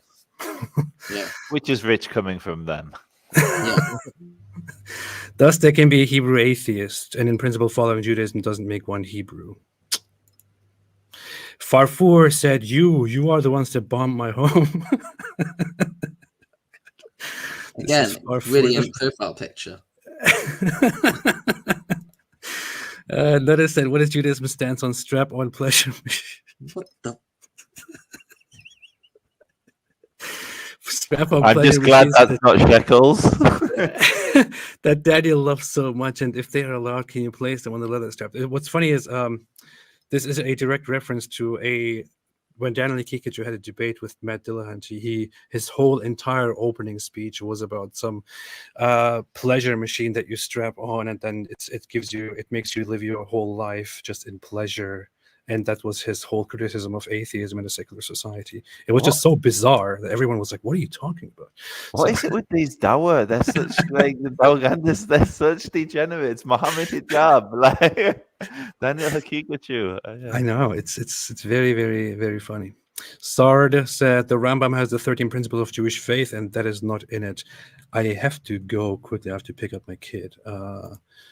But let me quickly scroll through some. Cool Luke. Hamas violated the last ceasefire. That's true. Israelites, Canaanites, Moabites, Ammonites, Edomites, and so on. Josh sounds like Obi-Wan Kenobi. Jews are secret Jedi. Confirmed. It's true. Look, if any Jew was going to be Jedi, it was obviously going to be me, wasn't it? The term anti-Semitic is terrible. It's actually specifically the history of the term anti-Semitic is a creation in order to differentiate between being against or the values religion. of the Jewish religion and being against the people for who they are, or their racial stuff. Race. And Their I think Jewish soul. That's why I think the term Jew hatred should make a comeback. Yeah, I often use the term Jew haters when I talk about it. I rarely use anti-Semitic. Hosta Maogi said, "How dare you stream without Super Genius? I refuse to give you any." Super Genius is sleeping right now. Watching Israel Advocacy. Thanks for all you do. I choose the kosher cow. That is why the two terms anti-Hebrew and anti-Jewish. Yes, thank you for your contribution. I have to go quickly. I'm Israel Chai. Oh no, I pronounced it accurately. Now everyone will know that I'm actually a secret Jew. Growing Pain said, "Have you guys seen Ben Shapiro's appearance at the Oxford Union after October 7 attacks? The reactions to him were pretty disheartening. I saw it. Yeah, but pretty good. He did a phenomenal job against such idiotic people." Yeah. There was actually a guy who was saying, there was this girl who said that, in the Second World War, the Allies didn't kill civilians. Didn't bomb Dresden. Didn't bomb. Yeah, that's right. I've heard of Holocaust denial, but Dresden denial is a new one.